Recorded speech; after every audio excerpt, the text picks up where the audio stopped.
This is Judge Joe Brown, and we're listening to We All Be News. News-free Dixie for the 21st century. Brother Richard? Yes. How you doing, Brother Ron? Hey, it's good to hear you, man. I'm just trying this out. I'll tell you, it was a new technology I'm working on, trying to get better quality sound. How you doing today, sir? I'm doing pretty good, man. How you doing? God bless you. God bless you as well. I just want to make sure I introduce everybody. Welcome to the new format for We All Be News and Radio. We're starting out on Google Plus Hangouts. I know a lot of y'all are used to hearing us on Blog Talk Radio, but I just decided it was time to leave the plantation. And what better way to leave the plantation than on Black August, on August 30th, which is the birth date, life affirmation day of the one and only Chairman Fred Hampton Sr., who was assassinated by the state back on December 4th, 1969, at the age of 21, who folks hailed from Louisiana, I think Haynes, Louisiana. And right now we know this is the weekend. What happened to Katrina, what happened, we call it Hurricane FEMA, about 10 years ago down in the Gulf Coast. It's no, the irony is not lost on this weekend. August 28th, of course, was the 60th anniversary of the lynching of Emmett Till, whose body was discovered on 31st. And also we got the 10th anniversary of Katrina this weekend, and so much stuff going on. And we got this wonderful, beautiful brother who's going to speak truth to power today. He got the documentation for the representation. He's a lawyer, graduated recently from Southern University, correct? Class of 2014? Yes, Southern University Law Center. That's correct. Yeah, brother Gavin Richard. And also you wrote a book about the Katrina experience, that's the stuff that we're not hearing about in the mainstream media. And what's the name of your book? The name of the book, Brother Ron, well, first off, thank you for having me again. It's a pleasure to be here with you.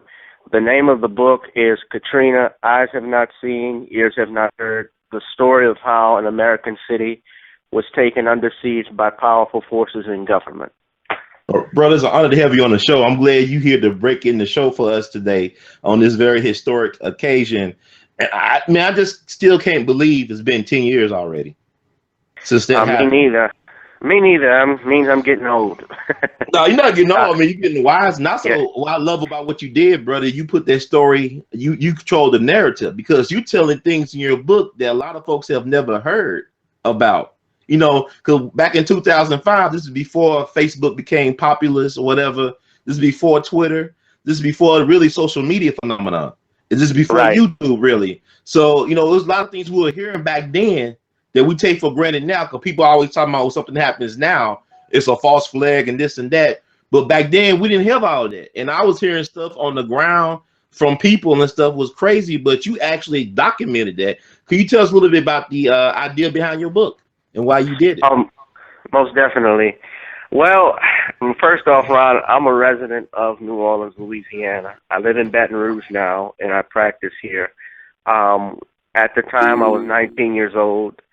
I loved, teenage things. I was a teenager, so I was in school at Tulane University, and, we left and evacuated around, I believe, August 28th. And it was typical. We thought we would be back home because we had a year prior to that, there was a hurricane that came close. I believe the hurricane's name was Ivan, and it ended up going to Texas, or if I'm correct, or Mississippi. I'm not sure. But we thought we would come back home, and, lo and behold, we didn't, and we saw what we saw, not on August 29th that morning, but actually that evening. That morning I just saw the Superdome scalp, basically scalped, and I saw water on the ground, but other than that, we thought we had dodged one. And so, later that evening, we were watching CNN, and we saw otherwise, and, just was horrified with what we saw. But to get to your point, and the reason why I wrote this book was that I would hear different things from people, and, some people were saying how this could be a blessing in disguise for a lot of people. I do remember Barbara Bush making the comment about the poor people in the Astrodome, saying how this is a good thing for them, so this is actually working out.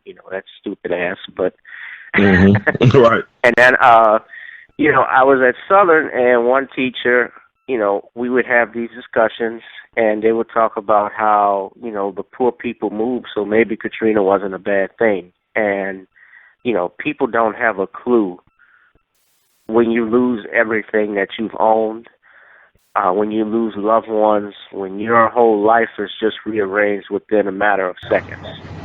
I didn't lose any family members and loved ones, so I don't have anything really to complain about as to others that have lost loved ones. I did lose my home and, a lifestyle that I had and a couple other things, but no one in my immediate family, lost their lives. But what I will say is, that would just anger me, and it felt me to start writing this book. I actually was with the group Acorn in Washington, D.C. with my father on my 20th birthday, and we were trying to this was about 5-6 months after Katrina or something like that, and that's when I started to get the idea for the book, and I talked with a friend by the name of Irvin Jones, who actually stayed there featured in the book. I talked about writing it just because I thought people's stories would be out, and I thought the truth should come out. Definitely. It definitely needs to come out. It definitely needs to come out. And, I remember just reading about stuff. I remember like when it first happened and listening to Black Talk Radio, and I'm talking about talk radio, traditional format radio on terrestrial radio here in Memphis and some other places. And people was talking about having Katrina fatigue, like hearing about what was going on, down in New Orleans. People were just tired about hearing about it. But I'm saying, could you imagine just experiencing it? We talking about how we were tired about hearing about it, how, it was strange that the white media would call these people that lived in this place all their lives refugees and whatnot, and not American citizens. They were not treated like American citizens. And you actually did a great job of talking about some things that were done to people down in Katrina. Could you elaborate on some of that? Yes, sure. Well, you're right about that. They certainly did not treat us like American citizens because in their eyes we're niggers. That's what they think of black people in this country. Mm-hmm. That's what the white power structure has always thought of black people. It doesn't matter what your status is. You have a significant black middle class in New Orleans that got affected by this as well. And I'm actually a member of that group with my family, and we were mistreated.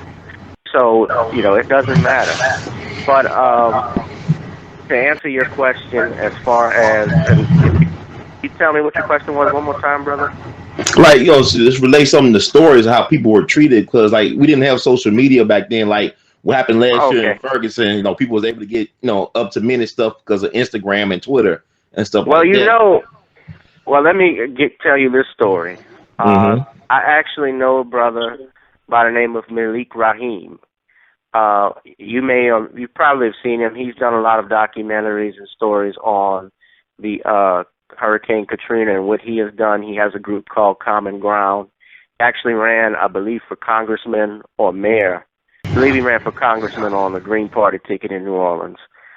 He's a good friend of mine. And one of the things, he's a former Black Panther too.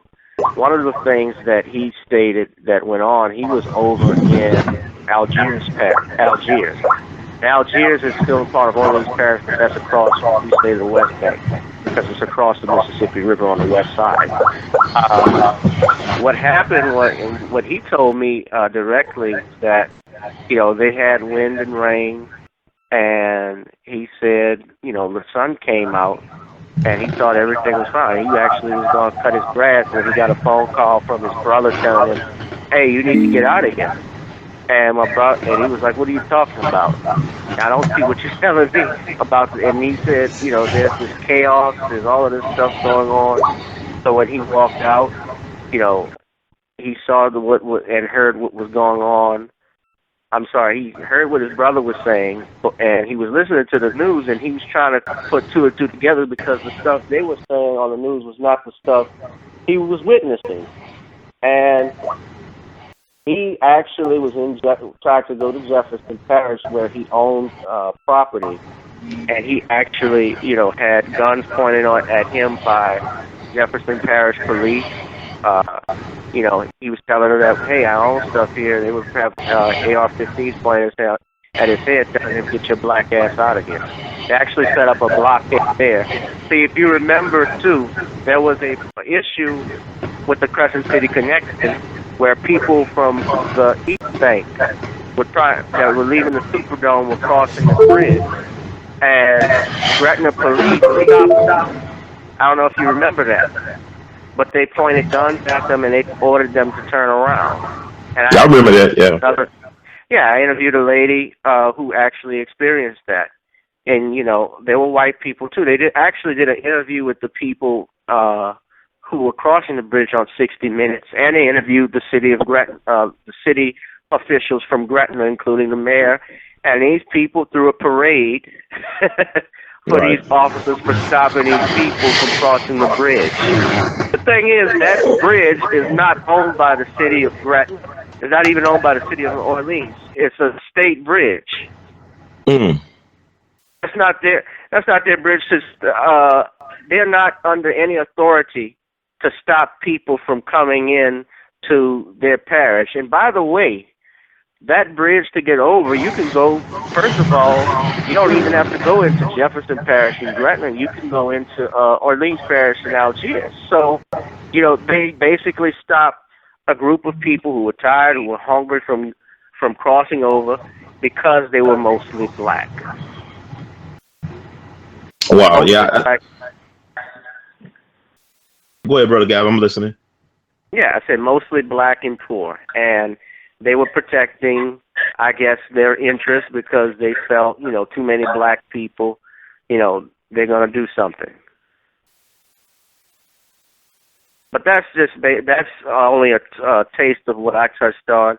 I also interviewed Mr. Jones, Irvin, who I was telling you about earlier, lived in Algiers, and he talked about how power had been out, but he had generators, everything was fine. One of the things he would see and notice was that there were trucks from out of state that were coming into Algiers Park looking at all the property. These people who were white, they came in, they were looking at the property and coming into the city. Now, if you remember, they were telling people from New Orleans that you may not be able to enter the city for a year, or nobody was allowed to come in. Nobody could come in, and it was hard to get out. So how are all of these people getting in? You got to ask yourself that. And there were some other stories, too. Miss Clotilde Mack, she should be she's actually close to 100 now. But she was in her late 80s at the time of Katrina. And she was in her attic for 10 days and 11 nights trying to get help. And she did, eventually she did find a way out, and someone did rescue her. She was stuck, I believe, she was stuck in Memphis with the FEMA trailers, and they were trying to make it very difficult for her to get back to her home, but eventually she did. And a very special story, the good ending I have to it, is that by me knowing her and telling her story to Irvin was officially adopted by her as her son. So that's a beautiful story. Yeah, Brother Ron? Hello? Brother Gavin, are you there? Yeah, I'm here.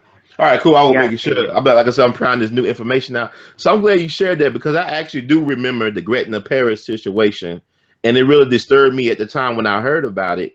And also I heard some other things. Former Congresswoman Cynthia McKinney talked about the death toll, and they were having like death squads and whatnot down in New Orleans at the time, because I also was aware of the fact that they had Blackwater at the time. The name is something else now, but the security firm of mercenaries for hire. They were there. Yeah. And they were there as well as the Mossad. And the Mossad. Okay, so people got to understand that the places that got flooded in New Orleans was not the Garden District where Peyton Manning folks stay, Archie Manning and them stay. It wasn't casinos. It was the poor places in New Orleans, right? They got flooded. The Ninth Ward, the port. Well, 80% of the city was flooded. But what you had was most of the hardest hit areas, the damaged areas, were mostly black. And yes, they were filled with poor people. And those areas include the Lower Ninth Ward, New Orleans East, which is the area that I lived in. You also had the Pontchartrain Park, and you had the Florida and Desire area. And I can tell you about the monies that were never allocated to go to those hard hit areas. We're talking about billions of dollars that was allocated to go to those areas. None of those areas saw a dime of that money. But that's another, I guess, but I could talk about that a little bit later. But yes, to what you're saying, most of the hardest hit areas that were flooded were mostly poor and black. And, uptown, was dry as a bone. Bourbon Street was dry as a bone. Now, they may have had water, in the downtown area, on Canal Street, you saw the pictures and so forth, but it was not anything, 10 feet of water or anything like that you saw in the lower nine. It was nothing like that with, those areas, especially on Jefferson Parish's side. Some areas of Jefferson Parish did get water, but no, the worst that came was in those areas. Yeah, I want to touch on that because I know that the areas that were dry was, of course, like you said, I look at the Garden District where you have the wealthy folks stayed at, and also they hired security people like the Blackwater mercenary people, and you said the Mossad was down there, and the casino wasn't touched. So what I'm trying to tell people, let them understand or understand that the places where they kept their money, they made money, and where they kept their money was dry. It was drier than Fort Knox, okay? But the places where people thought were expendable were the poor people of that community, were the people of color community. Because you even had somebody like Fess Domino, one of our national treasures, right? Fess Domino, rock and roll legend. He lived in the Knife War. He lost a lot of his stuff in the Knife War. Yeah. And I think it's sad that America don't recognize it's the people of color that made America what it is. It's the black folks that gave America its flavor, its culture, its gumbo. I mean, you look at New Orleans, the jazz, the blues, the rock and roll, the R&B, that all came out the Knife Ward and places like Treme and places like that where they neglected. And I remember going back to New Orleans back in 2011, and I look at some of those neighborhoods like ghost towns. They ain't never coming back to New Orleans, or those places never coming back. And it's sad. Yeah. Well, and I guess we're going to talk about that topic in a little bit, but that goes towards, that's the question that goes towards the monies that were allocated to these people. Where did all of it go? And somebody's walking around with a check in their pocket. Somebody's got a $50 million check in their pocket. I think that, but those hardest, like we were talking about, the white side of town that stayed dry in the black part. They try to say, well, St. Bernard Parish, which is right next to the Lower Ninth Ward, they got it bad, which is true, they did. And, St. Bernard Parish is mostly white. St. Tammany Parish, which is Slidell, is mostly white, but that's not Orleans Parish. Orleans Parish, which is the New Orleans, which is the epicenter of Louisiana practically, which is New Orleans, that was majority black. And the problems that New Orleans faced before Katrina, clearly existed.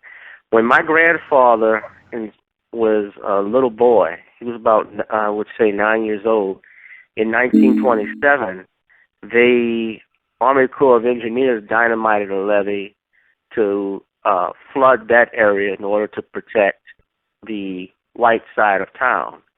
And they actually warned my grandfather when he was a little boy they had to move him out along with his family and family and neighbors, and they were forced to relocate. While these levees were being dynamited, no reparations or anything was ever paid to them. In 1965, we're coming up on the 50th anniversary in September, Hurricane Betsy hit New Orleans directly. And my mother was a little girl at that time, and she still can tell me the stories about how high the water got up and the pictures being destroyed and lost, how they actually had to form a chain with their families to float and get to higher ground and get to a place of shelter. So I've heard those stories, and I've heard from people who say, even after Betsy, after the storm had passed, they heard a bomb go off in the lake. And in 2005, I've heard the same thing. And I do talk about it in my book.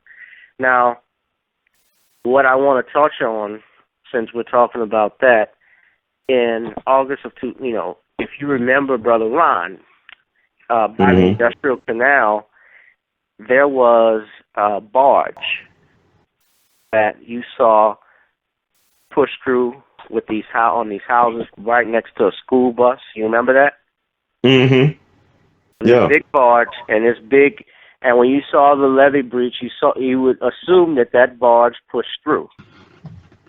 So, there was a court hearing, I believe, a couple of years later where they didn't find fault with the company. But you have to ask yourself, when a Category 5 hurricane is coming up to New Orleans, why is a barge parked there or in that vicinity in the first place?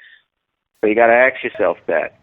And the second thing I want to add to that is that people told me that is the same area. People I've spoken to have told me that was the same area where the breach with Betsy occurred in 65.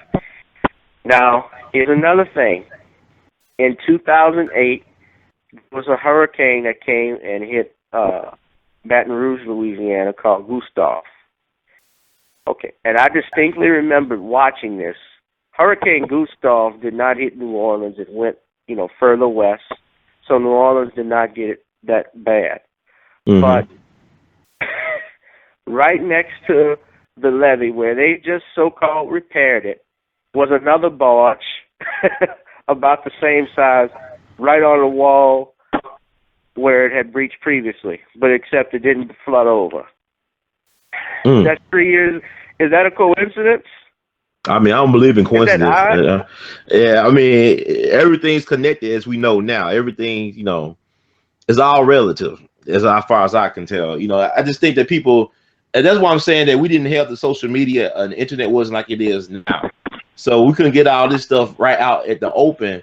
But also, I was concerned about like the death toll number. Like, they said that it was a certain amount of people died from the, Hurricane FEMA, Katrina disaster.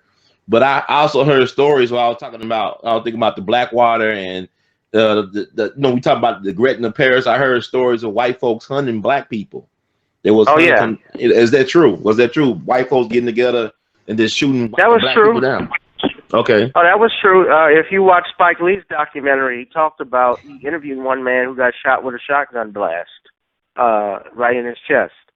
Now, the guy is still alive, and the last I heard from my sources was that this man was not, I don't know if this man was ever brought to justice. He was arrested for it, and they did have trial, and I heard that the defendant had cancer, and he got sick, and I don't know what happened with that. But you've also heard the story of the Dangzinger shootings with the two right. And you also saw the story, you may know the story of Henry Glover. I don't know if you've heard of that one. Oh, yeah, definitely. The brother who killed by police. It was burned up in the car. They burned his car and cut off his head. The police did that, right? It was a police. The police did that. Right? Okay. Right. They can't find his skull to this day, though. Oh, they can't find the car. They can't find the skull. Oh, the skull. Wow. They can't find the skull. He was decapitated. So he was shot. He was shot with a rifle in a parking, if I'm correct, from the second floor in a shopping center, and they shot him center mass, and he died from the gunshot wound.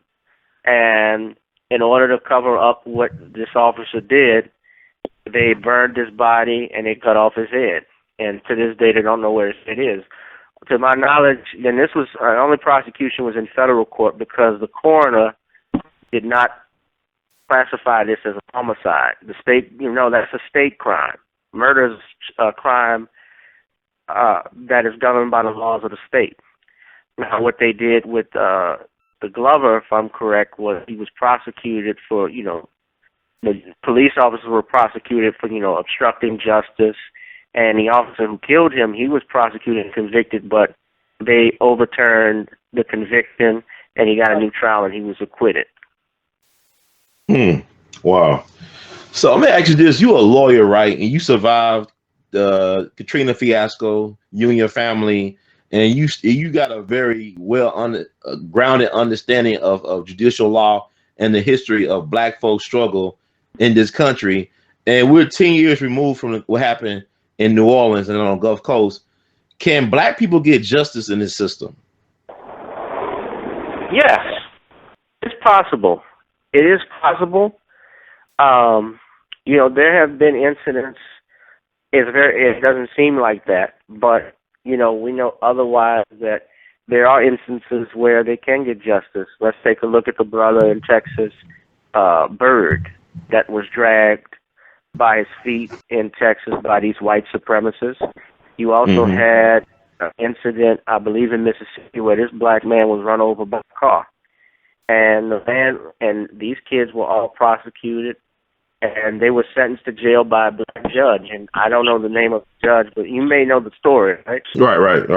Right. The judge was actually reading history to these kids about racism in Mississippi, the Confederate flag, white supremacy, and so forth. So it is possible that, we can get justice. But what has to happen is that we have to hold our elected leadership. We have to hold our police officers. We have to hold everyone accountable. The problem with Black folks, especially when we deal with political parties, when we deal with voting, is that we don't have monies in which we can control politicians. We don't have monies in which we own anything, and that we can get things done. So when you take, for example, what happened in Ferguson, and I listened to another brother, Tariq Nasheed, and what he talks about is these police unions that you have, they're in line with the state. These police unions are very powerful. So they're in positions where, the state is not going to, very rarely is going to prosecute themselves. You ask a district attorney to prosecute a police officer, it's the state versus the state. Police officer is an actor of is acting on behalf of the state, and so is the prosecutor. So it's really like a man facing himself. So you stand back in the mirror. It's very complicated, but it is possible. But I think what we have to do is start developing and building wealth among each other and, our communities. You don't really hear too often about, this happening in the Asian communities where they walk in their own neighborhood and get shot. It's very rare. But they have money where they support each other and they shop, in their own stores. Not to say that they don't shop outside. That's not true. But they basically take their monies and they use it for their own, take care of what they need. And they send that money back even overseas to their loved ones and relatives and try and get more of them to come over. And, they build wealth. And that's what we need to do. That's one of the main things we need to do. Whether it's Democrat or Republican, I really don't care, because for me, even though I'm registered as a Democrat, the Democratic Party has failed us and the Republican Party has failed. You ask me to choose between two, it's most the point where I say, what's the difference between Satan and the devil? Right. So yeah, brother, I think it's very possible that we respect ourselves and we defend ourselves. I definitely agree. Hey, I think the key word, the last thing you said, the phrase defend ourselves. I think the issue is, I think we've been bamboozled. No, I know we've been bamboozled for the last 50 years. And I think it starts with the voting thing, because I want to ask you a question. And it's not like, just your perception of the situation. The Asian people that you talk about that have these communities that are economically powerful, do you think they do a lot of voting? Do you think a lot of them vote? Well, you got to remember this. I know that the Asian community's voter turnout is very low in this country. Okay, that's why I want to get this key word. You said the voting turnout is very low. Now, what I want to say is, this is what I want to say. They always push. I'll let you finish, but they're always pushing Black folks to vote. And we the ones losing out. We the ones that always get ostracized because we didn't turn out enough at the polls. But what I'm telling you from a historical point of view, even you look at New Orleans from a historical point of view, the people that had the power were not the people voting. I mean, you look at somebody like, organized crime figure Carlos Marcello or Marcello. He was the head of the oldest mafia family in the country, which started in New Orleans. He got deported by Bobby Kennedy in the 60s because he was not a citizen. He was not registered as a citizen. He was born in Northern Africa, in Tunisia. He never became a United States citizen, but he ran New Orleans. He controlled New Orleans. So what they tell you about the vote and black folks, and we all in the prison system right now. But go ahead, finish what you had to say, sir. Well, what that tells, like I said again, it's all about money. We don't have wealth. And that is because there's a number of factors. Yes, there's a lapse in us supporting each other, and yes, we plan.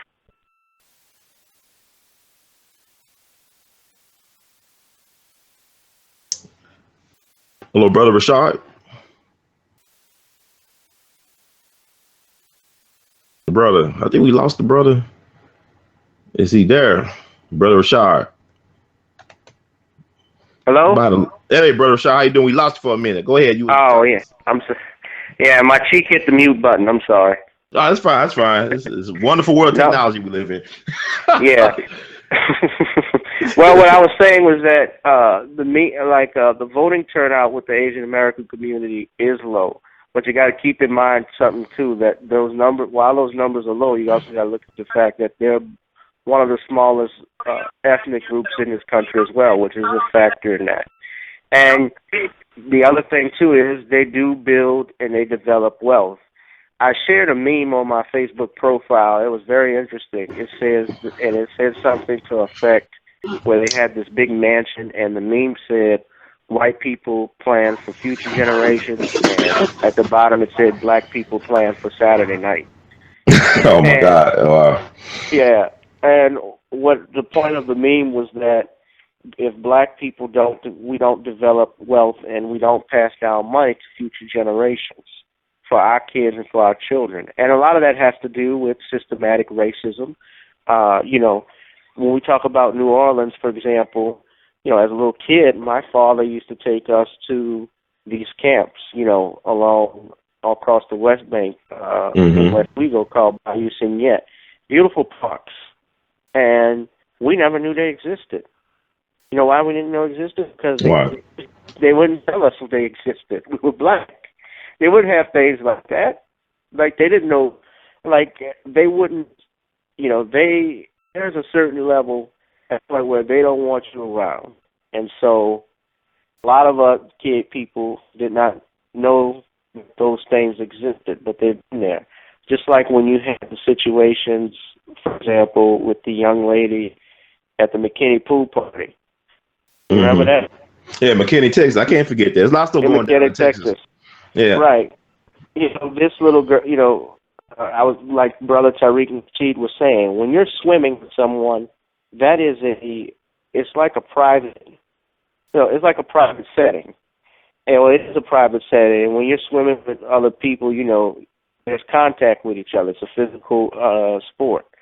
So they were not, I'm sure, happy to see that group of kids, Black kids, come out there and use their swimming pool.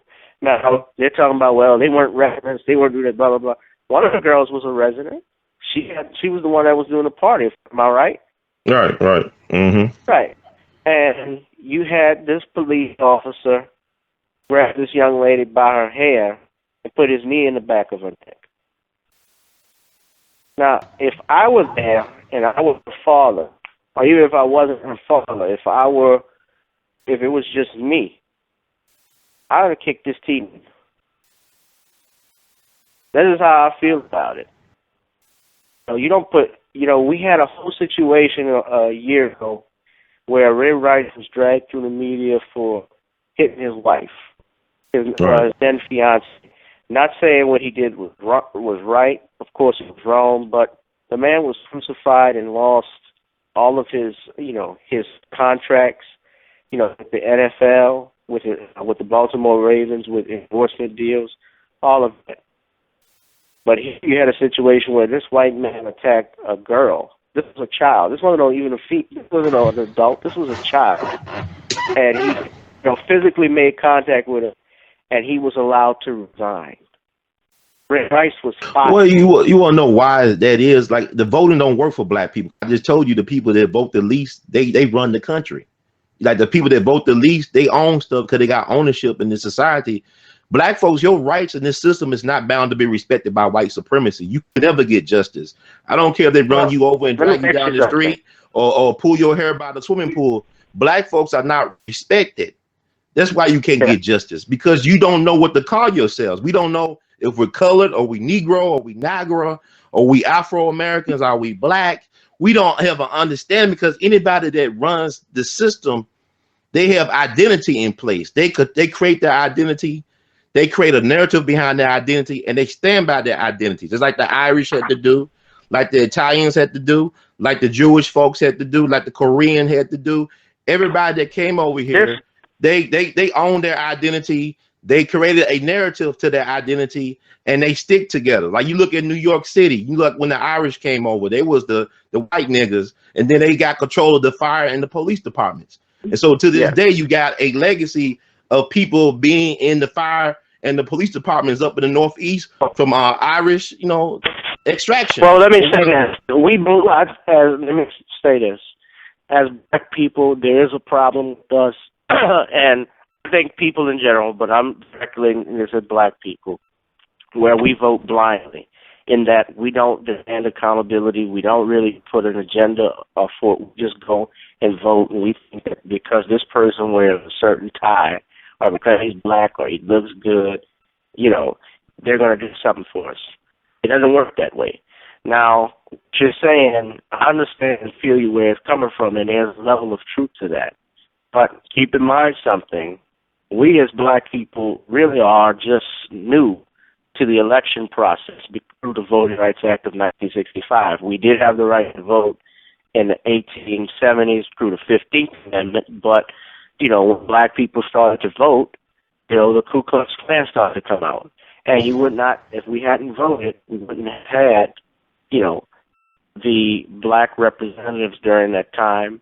And even now with the black mayors, like in the 70s, after the Voting Rights Act passed, you had in New Orleans Dutch Morial, you had in Atlanta Maynard Jackson, and you had Harold Washington in Chicago. Now, Maynard, when he was mayor of Atlanta, and I wasn't even born when Maynard was mayor. I'm just 20 years, I'm 29 now. But Maynard was the type of black man that, as mayor of Atlanta, he demanded change, especially with that airport. He approved minority contracts and so forth for black people. He said, look, this is a majority black city. We're going to work with black people. You're going to hire them, or else you're not going to do nothing. That's how his approach was. And in New Orleans, Dutch Morial, he kind of had that, he actually had that same type of approach. And Harold Washington, I don't know too much about, but I heard he was doing a lot of great things for the black community. And I did listen to Dick Gregory's interview that he did with him, where he thought, he said that Harold Washington was assassinated. I don't know the whole details of that. Well, here's the thing. I understand what you're saying, but we asked backwards. We have not progressed. We were better off when we had Booker T. Washington and Marcus Garvey around. And let me tell you something. I really want to focus on this Louisiana thing. I found Louisiana is interesting to me. It's like one of our most African states in terms of, like, I look at Louisiana, South Carolina, and I look at Mississippi. But you look at the type of black person that comes out of Louisiana. When Marcus Garvey was in his heyday, that's the person we need to study, because Marcus Garvey was the best mass leader we ever produced. Nobody touches Garvey. And that's why they had to get rid of Garvey, because Marcus Garvey understood you had to protect your interests. That's why he had the African Legion. That was the fruit of Islam and all that stuff come out of. It come out of Marcus Garvey, because Marcus Garvey had an understanding with the white man. The white man overstood Marcus Garvey. That's why the Klan respected Marcus Garvey. That's why you look at the strongest state in the Union for support of Marcus Garvey was Louisiana. Black folks in Louisiana, from New Orleans into the countryside, they supported Marcus Garvey. It was an incident with one of Marcus Garvey's lieutenants. This guy named, I think his name was Reverend James Eason. He was going to become a federal informant against Marcus Garvey and the United Negro Improvement Association. Now, allegedly, he was assassinated in this place called the Black House in New Orleans. I don't know who did it, but I'm just saying he was killed in New Orleans. This guy who was a direct threat to Marcus Garvey and the UNIA movement. I'm not saying that Marcus Garvey had anything to do with it. It's like, the person who brought, Marcus Garvey came over here because he could work with Booker T. Washington. That was his mentor. Booker T. Washington ended up dying. He wanted to work with the NAACP. And then he had to, run in with the boys and them. So he started his own organization. But his first speaking engagement in the state was sponsored by A. Philip Randolph, another famous black labor leader. And I remember that. I know about A. Philip Randolph. Yes, the thing about it is, the only way they could get Marcus Garvey is by the black leadership in the community betraying Marcus Garvey. They betrayed him. That's the only way they could get Marcus Garvey. But he had something in the mail. He had a severed white man's hand in the mail, tell him to stay the hell out of the business. They said that to A. Philip Randolph. I don't know who said it, but I'm saying Marcus Garvey had a standing army called the African Legion. He actually had a blueprint for black empowerment, and we have been lost since that time. So whatever gains we might have think we had in the last 50, 40 years ain't really nothing, because it left so many of us behind. Is ridiculous, because we have confused, as black people, we have confused assimilation with integration, and that's our downfall right now. But I want to take it to the phone lines. I know people, they've been wanting to chime in about New Orleans and Katrina and what's going on right now, because it's 10 years later and black folks still dying. 6 years ago, August 28th, 1955, Emmett Till was kidnapped and murdered. Yeah. And we still got Mike Browns and Emmett Tills and Trayvon Martins and, this whatever black person, Sandra Bland. We had a brother in Virginia killed under certain circumstances in jail. Why was he in jail since April for a $5 theft? The man basically stole some junk food from a grocery store, 7-Eleven, and he was. What was his name? I forgot, it J Mac or something, but it was recently. They found him dead in his jail cell. They say he basically starved himself to death, but he had mental issues. But I don't understand why the brother was in jail for so long over a $5 theft from a 7-Eleven. Why was he in jail since April? Black folks, we got to do better, baby. Sandra Bland, she shouldn't even been down there by herself. I mean, she went to Prairie View A&M. She graduated from there. Her mama runs a real estate company in Chicago area. She had sorority sisters. There's no reason why she was down there by herself for 3 days and nobody checking in on her. And she's allegedly committed suicide. Well, even if she did commit suicide, then the fact that I'm saying allegedly. Yeah, I know you said, but I want people to understand, because black folk, we act like we little kids, man. Because I mean, I meet older black people. They not even see now. They act like little children. Because you want white folks to be your parents and take care of you, but you look for moral guidance. Before Dr. King died, he understood what the hell they did wrong. He overstood. He said we integrate into a burning house. Because black folks at one point used to be the moral compass of this country. You cannot get no mercy from the devil. And we still begging these. I'm gonna go to the phone line real quick. I'm sorry. I'll go to the phone line and help people chime in. This is a new system. I'm trying to see who's who. Sister, I think this is Sister Jean. Jean, is this you? Yeah, this is me. All right, good. Okay, how you doing today, sister? I'm good, Mr. Hurd. I'm just always so proud of you. And then I want to call him Professor Richard. Is just enlightening me. I'll take another degree. That's right. You earned it. Black folks love titles, don't we?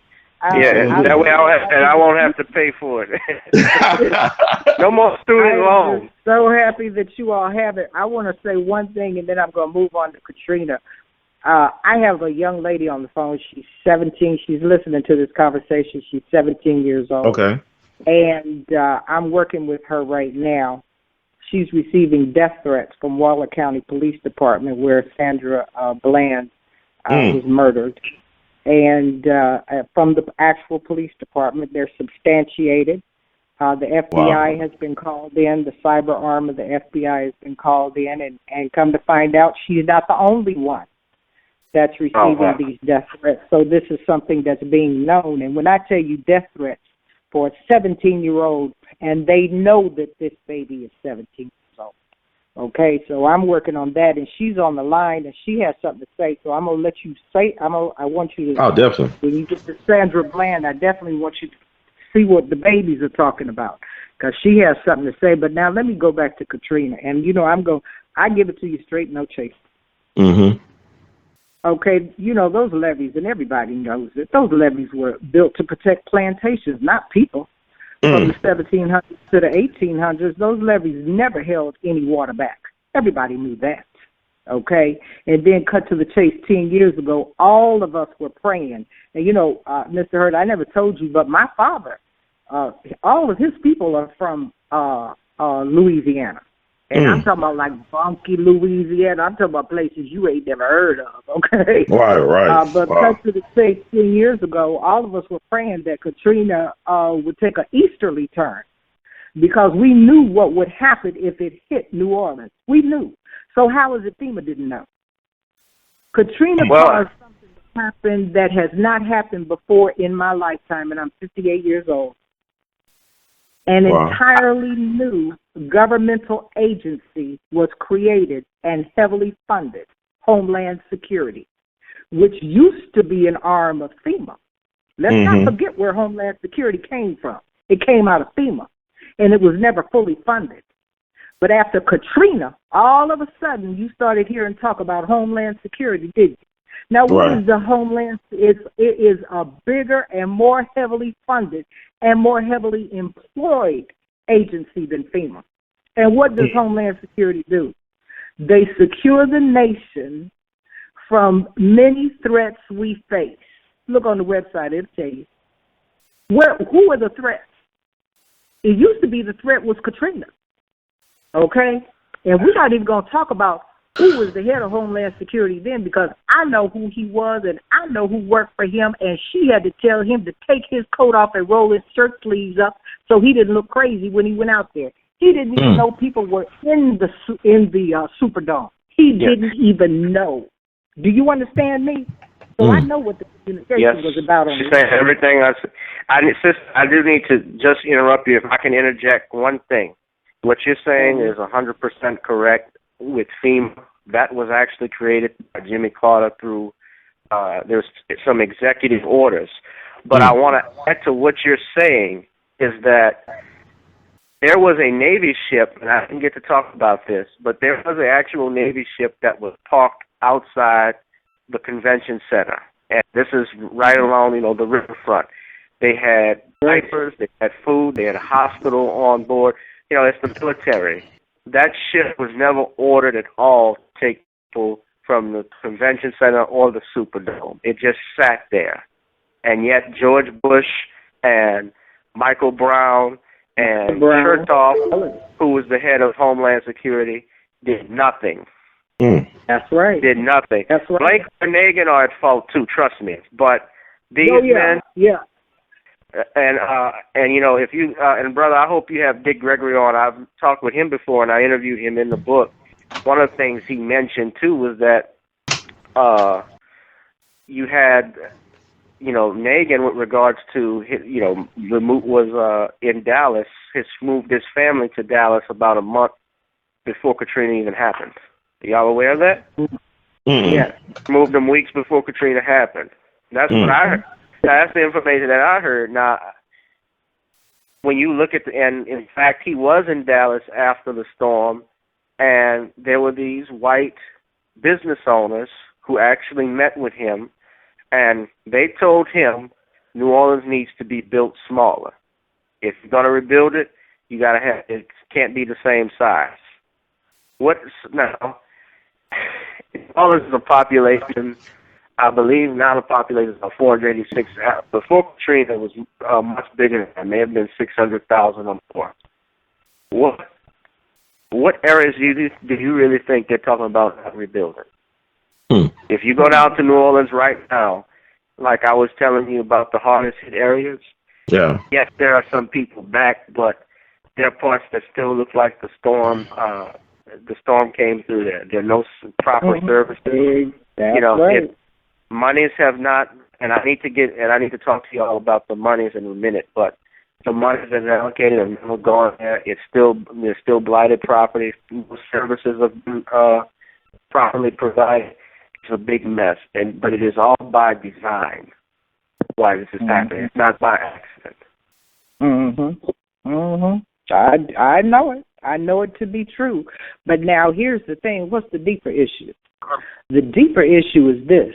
Every time the white power structure gets a chance to hold black folks back as a whole and make money off of it, doing so, right, they will go to extreme measures, especially environmentally. If we don't understand what's happening to us environmentally, all of this don't shoot and hands up and all the rest of that is not going to do us a hill of beans. It's not going to do us any good. Not when we can go outside and can't breathe. You know they had the Legionnaire's disease down there in the Bronx. right. In the Bronx. You understand what I'm saying? What was the Legionnaire's disease coming from? Coming from the air conditioning stuff off the top of people's roofs. Okay? Now, you're going to tell me that's not an environmental hazard problem for black folks? Ain't nobody but black folks down there. See, that's the problems that we're facing, and we need to look at that. All of this hands up, and I believe we don't need to get shot either. I'm not in favor of us getting shot, but I'm in favor of us going into the deeper issue. We have to hit them where the pocket is. And see, I'm on board with you, Professor Rashad. My father spent his entire life through legislation for black folks to understand that we live in a capitalistic system. That's not going to change. It's not going to change. They're not going to change. They're not going to change. We're not going to be in no socialist country. That's out. It's always going to be a capitalist country. It's always going to be the King system. People need to learn it. They need to be teaching it. Black folks need to be teaching it to their kids, at least the basics. And we need to build our own, buy and sell from each other and to each other. And we need to especially, and you know, Mr. Hurd, that I'm big on this, we need to work for ourselves. We need to work for ourselves. We need to get off these plantations these white folks got, and we need to build our own plantations and put each other on it. That's what we need to do. And now I'm just going to talk to you about voting, and I'm going to just tell you this because I just need to throw it in. And I want you to hear me. I really want you to hear this, Mr. Hurd. Loud and clear. This is going to be the last time that either political party courts or pretends to court the black vote. You hear what I'm telling you? We have outlived our useful purpose with white folks. They don't need us anymore, and they got some new niggas. That's called the Latino. Why? Because we keep hollering freedom. White folks going to say, y'all are free. After all, you had a black president. Watch it. It's coming. It's on its way. You hear what I'm telling you? That's right. After May of next year, they're not going to care nothing about black folks anymore. They're going to say we free. Now, we asked for freedom. People was hollering freedom, and now you got it. Be careful of what you ask for. I say let's go back to being a protected class because, you know, I want to stand on some of that legislation. But now when they tell us that they don't need us anymore, all of that legislation, and I've been hollering this for a long time, Mr. Hurd, all that legislation we got on the book, we won't be the minority in this country anymore. We'll be the majority. So who are those minority laws and legislations going to be built for? White folks about them took it over already. People don't even know. People don't even know what's going on in this country with minority. I'm going to say just minority set-aside money, which was my father's legislation. Right. That used to be for black folks, okay? You go up in there now, but you know what the paperwork says? Does a minority own 51% of the business? Who are minorities? Minorities can be a white woman. So these white men are putting these businesses in their wives' name or their girlfriend's name or trusted friend's name as a minority-owned company, and all that money is going to them. My father didn't fight for that. That's not what he fought for. That HUD legislation that he fought for people to come in there as minority contractors and without high school diplomas and having to hire people. If you're a contractor and getting this money, you have to hire a certain percentage of people in poverty. Let me tell you something. Them white folks are getting that, and black folks are sitting around looking crazy. We need to figure it out. We need to figure it out because time has passed us by.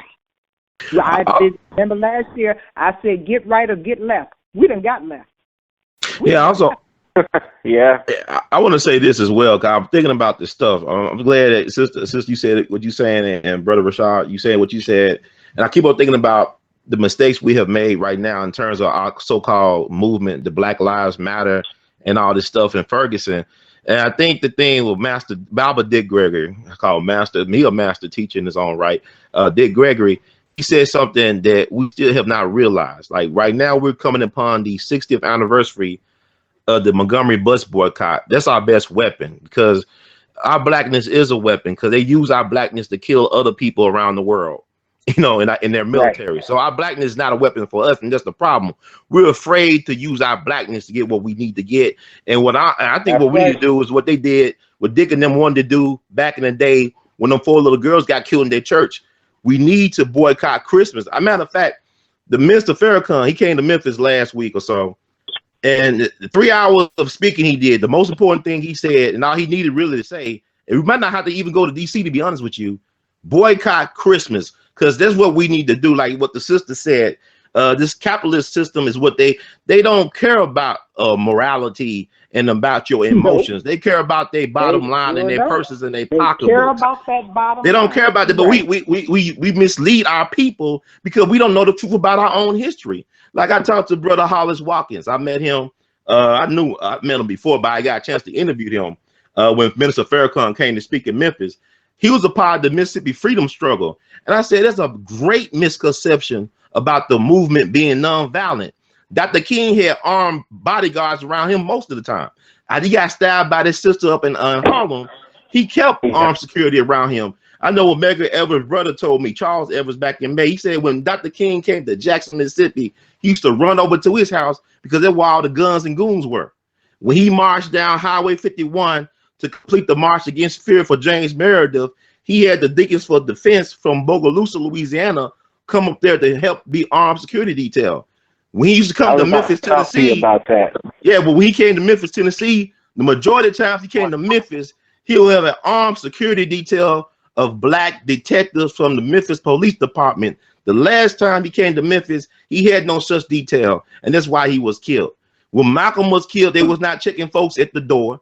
Every time Farrakhan speaks, they always checking folks, the fruit of Islam. That's why he's 82 years old. That's why Malcolm and Martin dead at 39, because you got to recognize the importance of self-defense and of having a militia. When John Brown raided Harper's Ferry, October 16th, 1859, them crackers knew they had to get their militias together so they could secede from the Union. They already knew the war was on the horizon. Black folks don't have a damn clue because we keep on getting left behind. How many Jenna Sixes and Katrinas and Emmett Tills and 4 little girls? How many Mother Emanuel 9s you need, Negro, to get off those knees? Get up out your knees and put something in your hand. And I ain't gonna tell you what to put in your hand, but put something in your mind. Put something on your mind too, because there is no excuse for this type of cowardice in this time.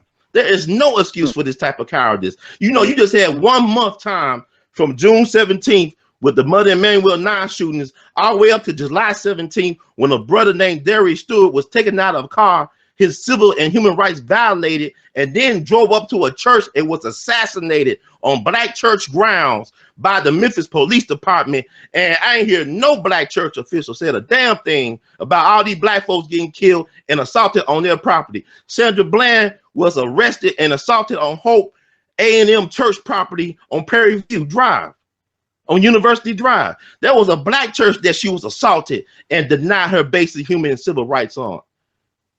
It was almost 10 black churches got burnt down between June 17th and July. So you had 1 month, a period this summer. There was a reign of terror. There was, you talking about some warrior room? You ain't no warriors. Bunch of apologists, bunch of cowards, bunch of nobody. I'm sorry. Yeah, go ahead. I'm sorry. I don't mean y'all go ahead and talk. I did not tell you what this summer was going to be. Yes, ma'am. This is going to be a summer you have never seen before. Oh, Lord. I told you that before summer hit. You did, sister. I told you that. And I'm telling you that black folks have stopped. We don't have any useful purpose in this country. Now, that can work for us or it can work against us. I say let it work for us. Yes, ma'am. We don't need to have a useful purpose in this country for white folks no more. Let's start having a useful purpose for each other. Let's try that game and see how we go. But you know what? Here's our problem. We're so busy running over there to the white man, trying to get this, that, and the other, and they ain't figured out, this movement ain't figured out what the game is. That's right. Yet. Because anytime you get, and you know I am not no Clinton fan at all whatsoever. Anytime you get an audience with Hillary Clinton and you start talking about a damn heart, a change of heart, when you don't have anything in your hand to give her about policy, you don't know the game. You don't know what the game is. She don't know nothing about no change of heart. She only speaks policy. She's a politician. First of all, understand what a politician is and what they do. They don't even know that Hillary Clinton was the one that bought you, Bill Clinton specifically, right. But Hillary really brought the game in. Got your politics. This is why politics looks the way it does. Until prayer for office, we didn't have this kind of back and forth and hollering at each other, and it was a little bit more civil. Who do you think bought this mess to Capitol Hill? The daggone Clinton. It's called gotcha politics. Mm-hmm. She didn't know it was going to backfire on her. But that's who brought it up in here. Now, if we don't know the game, we ain't got no business trying to play it. If you don't know the game, don't play it. That's my motto. Just fall back and let the people that know how to do it. But I really want you to I call her baby girl. Uh-huh. And let me tell you why I call her that. Mr. Professor Rashad, I want you to hear this because I might need to call on you, okay? This baby did a Twitter shout-out. This is how I came to know it. I didn't know this thing, okay?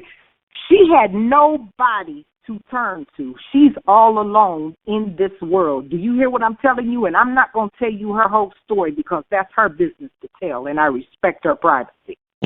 But she turned to Twitter because she was receiving death threats from Waller County Police Department because she saw on one of these Twitter things where, you know, the kids say you call down here and ask what happened to Sandra Bland. She did that. Well, she's 17, okay? She called down there, and they have been threatening her life ever since. She had nobody to turn to. Somebody on Twitter told me, go over there and, you know, go look at this. Did you see this? Because, you know, everybody tell me stuff. And so I went over there and I watched it and I listened to it. And she posted a couple of things up there to the numbers. Well, you know, I got a website that I use and go to. And it came up proof positive that it was coming from there. Okay? That's now, since then, let me tell you what I'm doing because Tuesday I got something going on with her. I have since then and gotten in touch with her. Since then, I have become, I guess she calls me the grandmother. I have been mentoring her. I've had to put her underground, number one, and I had to lay her paperwork down because, you know, this is America. You can't do nothing without no paperwork. That's just the way this country runs. And so her paperwork was laid down. Well, the death threats have been substantiated that they're coming from Waller County Police Department. And guess what? They have other cases that she has not connected to these other cases in any way, shape, or form. So this is what the Waller County Police Department is doing, threatening black folks and threatening to kill them. Now, you know, these I have a question for you. I do. I'm sorry, sister. I have a question. Do you have you said this is all documented. This was emails that they sent? Documented, substantiated. She's received voicemail. She's received voicemail. Does she still have copy? Like she still has a copy of it? I'm her safety deposit box. I'm her safety deposit box. Now let me tell you what I did. After I had somebody, because she lives on the opposite side of the country from me, so I got somebody doing some hands-on stuff with her. Walk her through, get the paperwork, get everything laid down properly. You understand what I'm saying? Because I do everything above board. White folks can't come back and say I didn't do it right. It's done right. So the FBI, the cyber arm of the FBI has been called in. And so they're doing an investigation. Well, you know I'm not going to stop there, okay? I got in contact with Sandra Bland's family attorney because, you know, he filed that wrongful death lawsuit. Well, this works in his favor, don't it? So I sent him some information, and I should be hearing back from him on Monday. He's highly interested in what's going on. But we need some more and different help. I'm the kind of person that if I'm going to help you, I'm going to help you, but I don't have to know everything to help you. I got to be able to call on some people that are better than me, wiser than me, and in a different field than me. I don't have a problem doing so. I'm not looking for fame and glory. I'm not looking for money, but I tell you what I am looking for. I would love for baby girl to have a conversation with Sandra Bland's mother, and I would also like her to be positioned so that when she goes to college, she gets a little money out the deal too. Because can't she sue? She gets college. You understand what I'm saying? So it's really all about her. She's on the line, and I want you to listen to what she's saying. And Professor Rashad, you don't mind if I can get your information from Mr. Hurd. Mr. Hurd, this is a good time for you to communicate. From Mr. Hurd, that I want to be able to be in contact with you so that we can discuss this further. Okay, no so problem. here, go ahead and put her on, Mr. Hurd. All right. Well, sister name go by BC. I call her baby girl. Because Baby girl, okay. And the reason why is because of these death threats. And so I'm not really wanting to expose her because we've had to do certain things, change her telephone number, do a new Twitter account, you know, all of the things that you need to do when you need to go underground. So she's underground right now, and she can peep her head up in a little while, but, you know, let her stay for a few more days. You understand what I'm saying? But yeah, I got you. You know, yeah, okay. Put her well, on. she could speak. Are you there, sister? Hello? Yeah, I'm here. All right, how you doing? How you doing today? Welcome to the show. Good. Okay.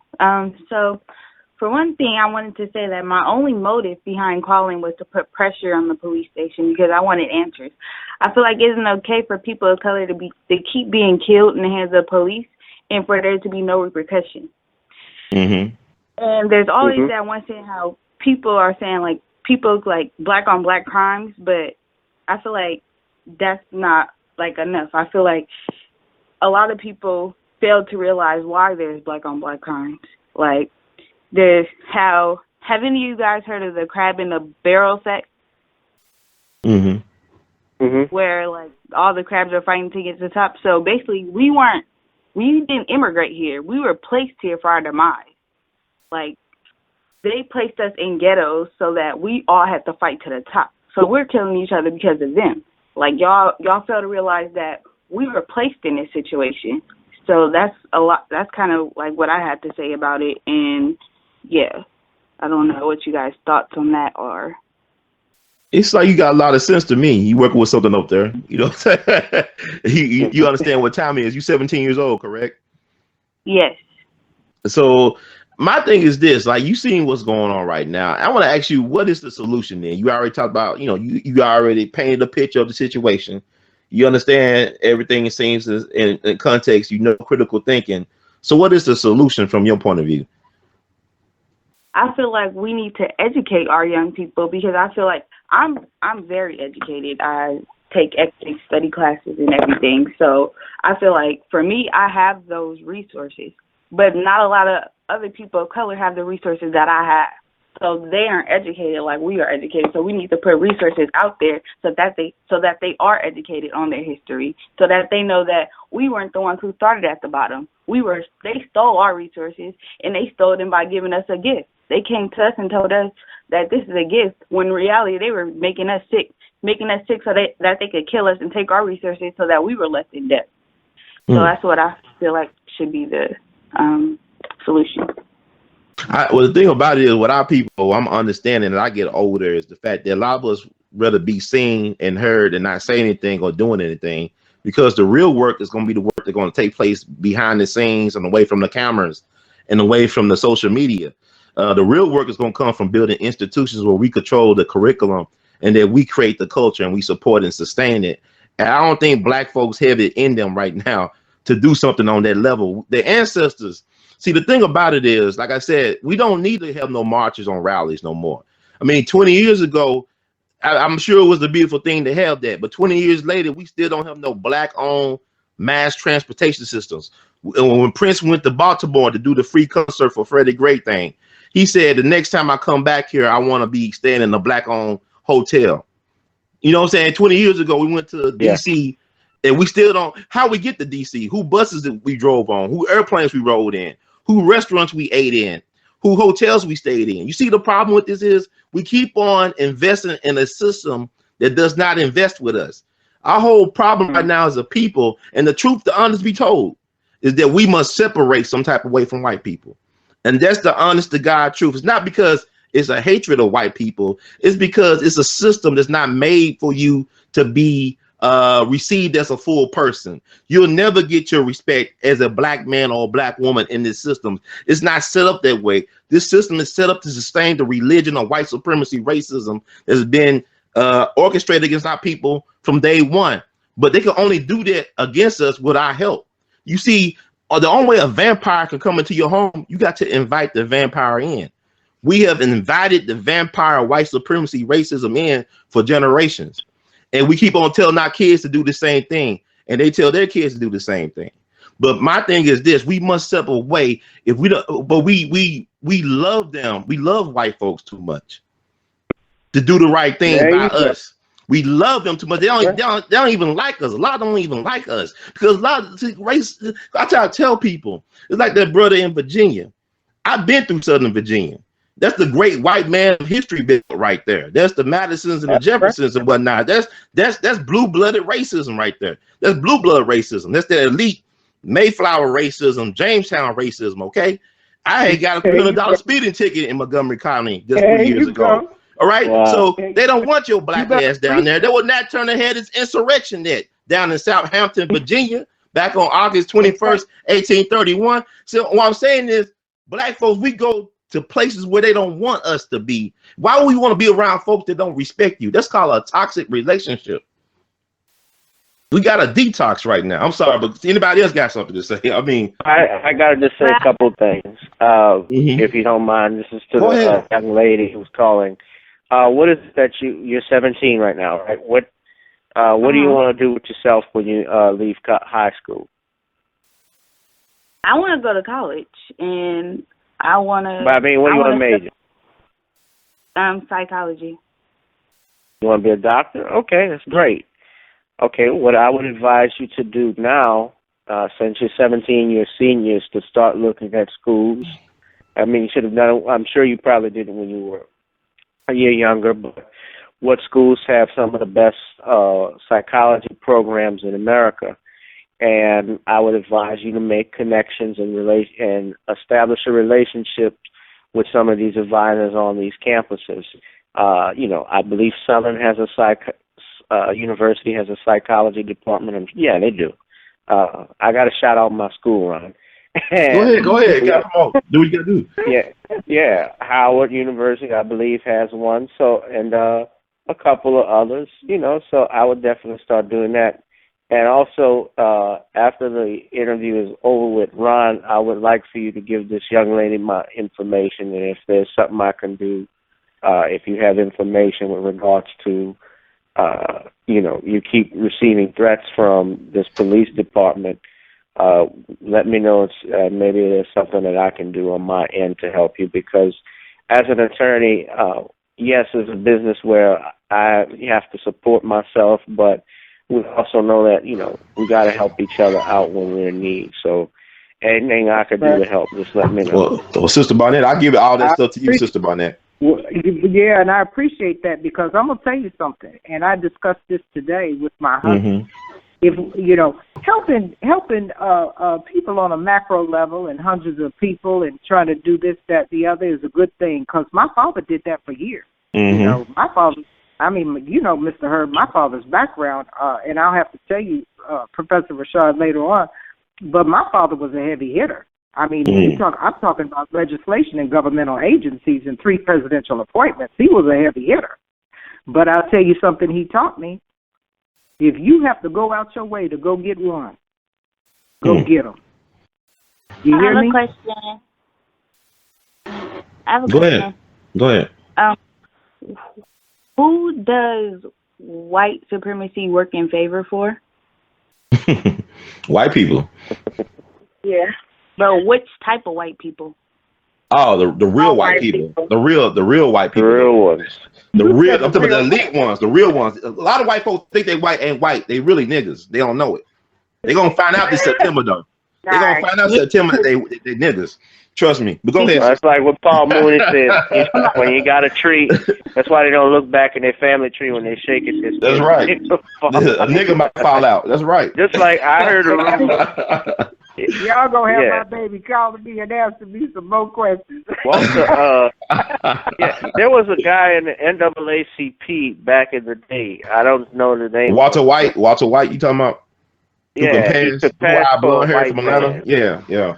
Yeah, and he would get the info on when the Ku Klux Klan would be, when they would be meeting and when they would specifically target like these NAACP meetings and other black organization meetings. So, it sometimes pays to blend in.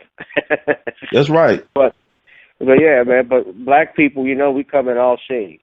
Like Red Fox used to say, yellow, mellow, brown, bright, white, and damn near white. That's right. I want to get a sister, Queen KC. Are you on the line, Sister Renee from Kansas City? Are you there? I'm here. How you doing, Ryan? I'm good. How you doing, Sister Renee? Queen KC in the house, one of my favorite people. How you doing today? I'm good. And I want to say peace to everybody who's on the line. We've talked before. I hope you're well. Yes, thank you. And I hope you are as well. I have to tell you, you said so many wonderful things, Queen, and I absolutely agree with you 100%. That's what I've been saying, trying to tell a lot of black folks that, these white people do not need us. They do not need us anymore. We serve the purpose. And I think that we sometimes we tend to forget that because we've been, somewhat removed now from slavery and chattel slavery. And so now we have this idea that we are American citizens and we're just like everybody else and all of these sorts of things, and we constantly get reminded that that's not true. But for whatever reason, we don't want to deal with that, and we don't want to face that. We have to remember, we have to let the young people know, and that's why I'm glad the young sisters on here, because we were never intended to be American citizens. No. Period. We just were not. We were brought here for a purpose. And that purpose was for free labor, was to help build up the economy for white folks and to help build up all their institutions and everything else that we could do, from the crops to everything. So that was our purpose for being here. And after, slavery was so-called abolished, which slavery was only transferred to a different form, which is why we have mass incarceration today. But when that happened, it's kind of like we're left in limbo. What are we to do? And still 150 years later, we're still in that same limbo. We are second-class citizens. We are not accepted. When somebody talks about the all-American whatever, even though now there's a lot of different ethnicities or races here, you do not think of a black person. They portray a white person, blonde hair or blue eyes or whatever, as the all-American girl, the all-American boy. We don't reflect that. And we still don't understand that we're just here. We're not intended to truly partake in capitalism, truly partake in the free market, truly partake in building and establishing generational wealth and things of that nature. And one thing I've recently been getting into conversations with some black folks about different things, and many of them will say, oh, well, we've progressed. We're doing better. In fact, one brother was saying, "Oh, we're doing great. Our people are doing great." And I asked him, "Where do you live at?"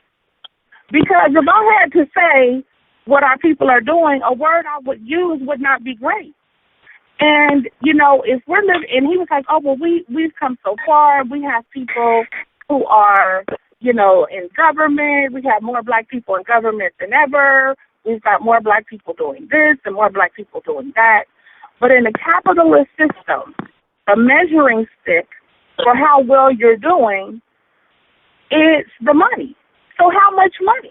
So if we look at the wealth, we see that shortly after slavery, black people owned 1/2 of 1% of the wealth. And today we still own about 1/2 of 1% of the wealth. So what does that tell you? Where has there been progress? The black people who are in the political system, you know, which we're having more, you know, representative of that, even the mayors, which we know they don't have a lot of power anyway, but mayors and things of that nature, those people are there to keep the status quo. Those people are there to give the illusion of inclusion. Those people are not there for the purposes of bringing up or building up or empowering the black community. We have to understand the game that's being played. And we often think because we see a black face, that that's supposed to mean something, and it doesn't. Some of these, you know, unfortunately, some of these black folks, they are just as bad. They are what I call black white supremacists, because their mindset is that of a white supremacist, and they know that they have to toe the line in order to stay where they're at. So, you know, it's just like we have two different groups. It's the black people who I would say are actually, you know, culturally aware. They're actually, you know, understanding what's being played out and what's going on. And then there's the black folks who either don't want to know who either don't know because they've just never really thought about it. They've never really been in a position to learn certain things. And the black folk who just don't want to know. They want to be comfortable as possible in white supremacy. They are not wanting to destroy white supremacy. As Dr. Francis Cress Welsing said, we have to destroy the system of white supremacy and replace it with a system of justice. Those are like the best words to me ever spoken about any of this, because it says it all. And we keep thinking that we can live with white supremacy. They show us every day we can't live with them. And I'm going to say this and I'll be quiet, but, you know, when we talk about, now there's this whole thing about pro-black. Who's pro-black? And this is really sickening to me, because to me, if you are a black person, you should be pro-black, period. We have black people out here who use the term pro-black as an insult to other black people. Do you ever see an Asian or a Mexican or whatever go against a Mexican who's pro-Mexican? Do you see a Chinaman go against somebody who is pro-Chinese or pro-China or whatever? You don't see that. You don't see that. So why do we do that? I Great question. It's sickening. It's really Let me tell you something. See, you know she's gonna come with it now. Let me tell you, she's gonna come with it. She came with it. What you say, sis? You said you don't want to hear that pro-black, because if you black, you supposed to automatically be pro-black. Okay, exactly. That's supposed to be a given. There you go. That's a given. Because the Jews protect the Jews. Because the Asians protect the Asians. Exactly. Because the whites Hispanics protect the Hispanics, yeah. Exactly. And we don't protect each other. Do you know when I spoke about, and I speak often about, you know, racism, white supremacy, and the different things going on, the people I have the most reaction to, now, and this is where white people have seen what I said and different things of that nature and have heard what I said, the people I have the most problem with speaking about white supremacy is other black people. I said, y'all defend white people more than white people defend white people. Mm. You know, I mean, that's really sick. That's really sick. This is me. Here's my position. I have gotten too old to talk to those people. I don't know where they are. I can't find them. They won't come around me. I've gotten to the point of my lifestyle where I'm not trying to convince anybody of anything. If you're not already convinced, too bad, so sad. I'm going to have to leave you behind for somebody else to pick you up and bring you along. I don't have time anymore. Because black folks really have gotten left in this country. So I've got to do what I can do to keep up with what I can keep up with. I cannot do it anymore. I'm going to leave that for the next generation. But I will tell you this, and I thought about it long and hard. I was taught, I'm 58, so I'm a baby boomer. I was taught from my parents, the Depression generation, that you don't leave black folks behind. You bring everybody. It doesn't matter if they're imbeciles. It doesn't matter if they're cutthroats, gangsters. You have to go back and get them and bring them along. Yeah. I am of the generation that says we tried that. I can't. And your generation, I don't know what you all are going to do this to her. Yeah. Because I'm over it. So I don't know. You know, my job right now is to you know, to coach and mentor and do the best that I can with people younger than me. But I can't teach you to go back and go get those people because at this point in my lifetime, I don't believe in it. And a lot of those people are my age. Wow. Yeah. All will not be saved. That's the position, yeah. This is like what my father has been, my father is saying, Brother Ron, you need to have him come on the show as well and talk to you because you talk about how the time for compromise in Co-Town is down. There's a new black man in town right now. And you need to talk, like if we can do a show one day with my father and myself, we can talk to you and a couple of others. We are taking steps right now with this stuff that's going on in New Orleans that I have told you about and the callers and the rest of the listeners. The things that are going on in New Orleans, we are fed up and tired of it. And it's not just about the monies that were not allocated. But let's take, for example, what the sister is saying about doing for ourselves. And why, you know, listen to this. In New Orleans East and the Lower Ninth Ward combined, in 2012, there was we have a $40 million sales tax. Our property value, this is New Orleans East, is valued about $250 million. Now, all of that money combined, and you don't have decent services, you don't have quality of life, and this is a mostly black area. How New Orleans East got started, how more African Americans started to move, you know, just like in typical cities, the industries leave the inner city, and more people going out to the suburbs. You know, New Orleans East was mostly white at one point. And what happened in the 80s, there was an oil boom, and in Lake Catherine, they thought they found oil. Well, they did, but it wasn't enough. And the white people started to move and go further out to even more suburbs, like Jefferson Parish, like outside Jefferson Parish and in St. Tammany, which is Slidell, those areas.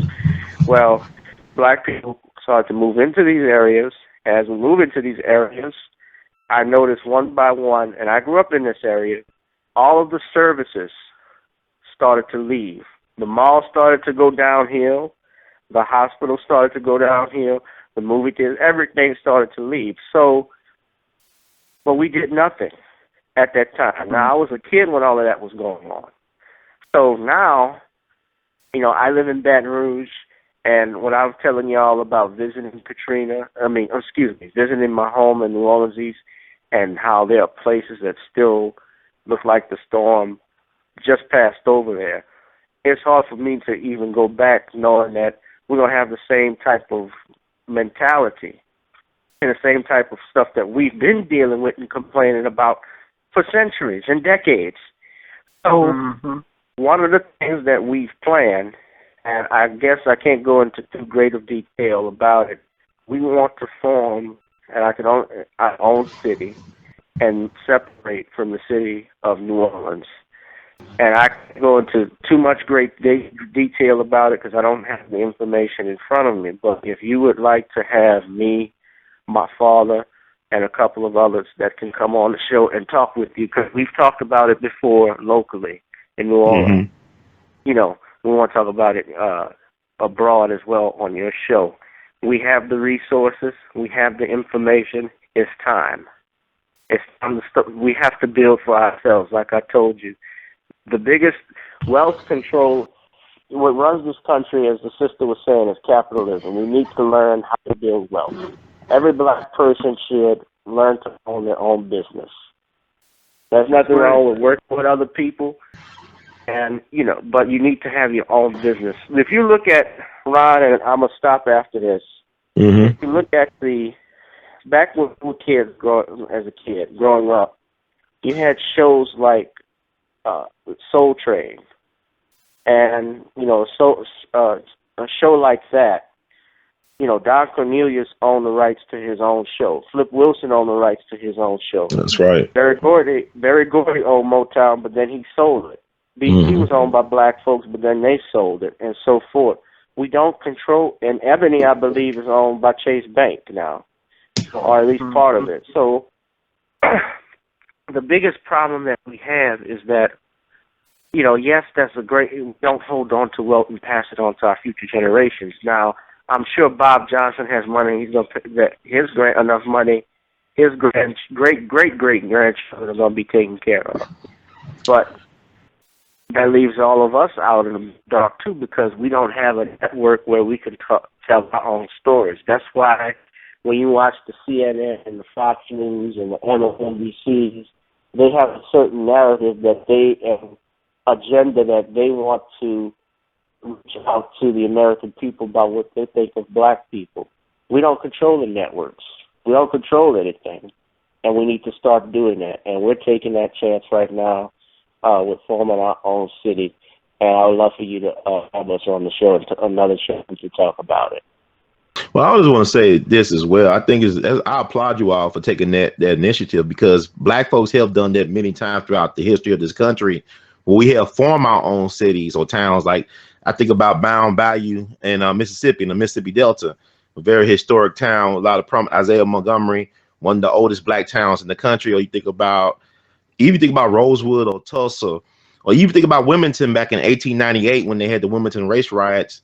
And my thing is that you mentioned Bob Johnson. I remember looking at, this is available on YouTube. When BET first came out, he was on a talk show, one of the oldest community TV talk shows in the country. This old white man, that's his show. And he had one of the founding members of CNN as well as Bob Johnson on that show at the same time. And I remember Bob Johnson talking about how he founded BET and how it started out basically as a 2-hour network on the weekends. Like it was just 2 hours on the weekend. And he brought the rights to old blaxploitation movies. And if people had award shows, they wanted to share the tape, send it to his office. So BET went from that 2 hour on the weekend to being a major force in television in its own right. I mean, a lot of black folks had their start in BET, not just entertainers, but people like Tavis Smiley, like Ed Gordon.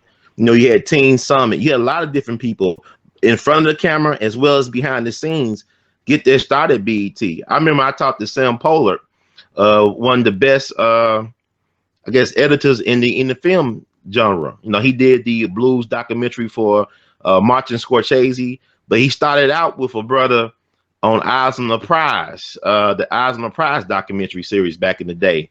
The brother named Henry Hampton Jr. He was inspired to do the Eyes on the Prize documentary when he went down to Selma. He was a graduate of Washington University in St. Louis class of 1960. His father was Henry Hampton Sr. He was a long-serving director of Homer G. Phillips Hospital in St. Louis, which at one point trained more doctors and nurses of color than any place in the whole world. This is back in the 20th century. So he was going to school to be a surgeon, but somehow he went his own way, went down to Selma, I think Alabama, met Dr. King, was inspired by the movement. He said, we need to document this movement. It took him 13 years to do Eyes on the Prize. He had to refinance his house several times. going there broke, losing his mind. I mean, he actually literally had to go to news stations around the country to dig out old footage from the civil rights movement out the garbage cans. All this footage that we take for granted of Birmingham, of Montgomery, a lot of these things that happened that we take for granted now, him and his team had to go into the garbage bins of news stations to get this footage and salvage it for this documentary. So it took him 13 years to do it. And everybody who worked on this documentary, there was the people that nobody wanted, but now they're the top people in their field. And Sam Pollard is one of them. And I remember before I graduated from YSU, my undergrad year, my senior year, my undergrad year, I had lunch with him, and I asked him what type of man was Henry Hampton Jr. Because Henry Hampton Jr. on the foundation of Eyes on the Prize, he was able to build the world's largest black-owned film production company, Black Side Productions, and he passed away back in '98 in his archives at Washington University in St. Louis. I had a chance to ask Sam Pollard what type of man he was, and Sam Pollard said, no, he wasn't no filmmaker. No, he didn't know that about the technical aspects of filmmaking, but he knew how to bring folks together. He was a visionary. And in this period right now, we lack in vision. We don't have that type of vision right now because, like, a lot of times what we're doing, we're trying to reinvent the wheel. The stuff has already been done before. And if you study history, two of our greatest institutions, one was the Black Church. Why was that done? Because we couldn't worship with white people. The Negro Leagues. Why was that done? Because they wouldn't let us play with them. But if you look at the Negro Leagues, for example, it was very profitable for the black community, the Negro Leagues, because you had white folks and black folks going to the baseball games. You had more people going to Negro League games than a quote unquote Major League Baseball game. It was more popular than the Major Leagues, and even Josh, if I'm correct, Satchel Paige, Joe DiMaggio said Satchel Paige was the greatest pitcher he ever saw. Well, Babe Ruth said the greatest baseball player he ever saw was Henry Pop Lloyd, a black man. That was Babe Ruth. Well, you know, my everybody played in the Negro League. My father played in the Negro League, so my father played in the Negro League, so I know all the stories. He played for the Kansas What's your father's name? My father's name is Samuel Cornelius. He played for Samuel Cornelius? Yes, he went to Anderson College in Anderson, Indiana. He's from Kansas City, Missouri. Oh, yeah, that's a hotbed. That was the Negro League Baseball Museum. Yeah, he'll tell you the reason that. What you say? What's going on? No, I just said Casey. That's where I'm from. That's where I live. Oh, okay. Okay, it's Sister Chandra Williams. Everybody's on the phone. Glad everybody welcome Sister Chandra Williams. She's originally from Kansas City, but she's down in Oxford. How you doing today, sister? She's still on phone. Well, what I wanted to say, Sister Chandra, is she on? But what I want to say about the Negro Leagues was the fact that when Jackie Robinson played for the Kansas City Monarchs, and when they was making all that money, this is when Jackie Robinson was brought to the Major League Baseball. And what people don't understand that the only team that was on out. Why they pick? It was money, but it was money. Jackie? Tell the truth. No, why they pick Jackie? Well, they only picked Jackie. They picked Jackie because he was willing to play the role. But my understanding, he was a soft-spoken man that wouldn't raise no sand. Oh, and Jackie Robinson. Well, I'll tell you. Well, Jackie Robinson. Let's tell. I'm gonna finish Jackie. Well, I want to finish this point, but I'm gonna tell you about Jackie Robinson. And people don't even talk about the Jackie Robinson. People didn't know about. But the point of the matter is, he played for the Kansas City Monarchs, and that was the only team that was owned by a white man. The only team that was owned outright by a white person in Negro League Baseball, when they're making all that money, was the Kansas City Monarchs. The guy name was J.L. Wilkerson. He the one that brought the light. He made the night baseball game. Like, he brought light to baseball so you could play it at night. But also he was good friends with Branch Rickey, who was the general manager for the Brooklyn Dodgers. So it was an inside job. I tell people it's always an inside job since the days of Jesus. And Jackie Robinson, let me get back to Jackie Robinson now. Jackie Robinson never played baseball when he was growing up. This man was a world-class athlete. He was a prominent, running back for UCLA. He played anything but baseball. He just decided to play baseball while he was in service because he was so damn fast and he was so strong. And they said, why you play baseball? It's okay. He gave it a try, but Jackie Robinson was court-martialed down in Texas. He was part of the 761st Tank Division, the Black Panthers. There was a famous all-black tank battalion under General George Patton of the 3rd Army. And he was court-martialed because he was on a bus and he went off on a white bus driver. He was about to pull his gun on his white bus driver. So this man stood up for himself. This is before Rosa Parks in the 50s. This is back in the 40s, where they were killing black men in uniform. They were lynching black men still. I mean, matter of fact, they hanged Emmett Till's father over in Italy, Louis Till, for some other trumped up charge, supposedly. But what I'm saying is Jackie Robinson faced court-martial for standing up for himself. Now, when he got older, Jackie Robinson realized he was a pawn. They played him. Because Jackie Robinson died in his early 50s, but he had the body of an 80-year-old man. Yeah, he was real sick. He was legally blind. But they made white supremacy made him sick, though, because they used him. They tricked him. Well, you remember this too, brother. I watched the old highlights. Jackie Robinson and Joe Louis were the ones that were going after Muhammad Ali when Muhammad Ali wouldn't. Oh, definitely. That's white supremacy. Divide and conquer. Muhammad Ali called, Joe Louis Uncle Tom, and but years later, they reconciled and so forth after that. But Joe Louis too, who was a great. My grandfather always tells me Joe Louis was the greatest boxer ever lived, just like those barbers in Coming to America. Joe Louis, the greatest boxer of all time. That's right. He better than Sugar Ray. He better than Cassius Clay. And he better than who that new boy they got there? Martin, make that boy look like a bulldog.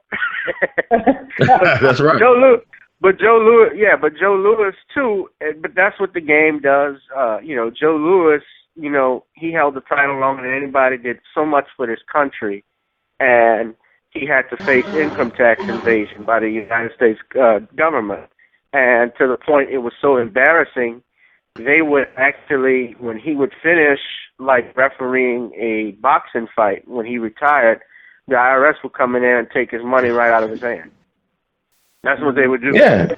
He donated $1 million to the government. It still came out to him. Yeah, and the only way, that got cleared up, he had friends like Frank Sinatra who, took care of him and took care of his medical bills and so forth, and a couple of other people. But that's what the game does to you, man. It's no different. Look what's being done to Bill Cosby right now. Yeah. Look what happened to Michael Jackson. Michael Jackson owned. Did you know Michael Jackson owned all of the rights to the Beatles and Elvis's music? Oh yeah. And half of Sony. Half of Sony. Half of Sony. Yeah. He owned half of country music. Yeah. He owned the rights to Dolly Parton's music. Yeah. There you go. That's why they had to get rid of him, because he left Sony. That's why they. Right. It's all about the money, and how that relates to, what I'm saying with Katrina. When you look at the monies that were donated, you had, keep in mind something, Brother Ron, and everybody else, you had all of this money, I'm not just talking about the monies allocated by the government. George Bush allocated about 150 to 160 million to the Gulf Coast during Katrina, and after Katrina. And you had charities like Red Cross that raised hundreds of millions of dollars. You had monies that was donated through NBC Universal when Kanye West made that George Bush don't care about black people fake. $50 million was raised. When the New Orleans Saints played the New York Giants on a Monday night, that was the Saints' quote-unquote home game, but it wasn't, because they played it in New Jersey where the Giants play. They raised $5 million. Where did all of that money go? Ask yourself that. I'm not just talking about and the $700 million that Congress allocated. George Bush gives $150 million. Where did all that money go? A good book that you need to read too, not just my book, but this sister, her name is Zelia Williams. She wrote a book called Why Can't I Get Over Katrina? She was a advisor or consultant with ICF, which is a private company. They were the ones that was working under the Louisiana Road Home program. I don't know if you've heard of the Road Home program. You probably did.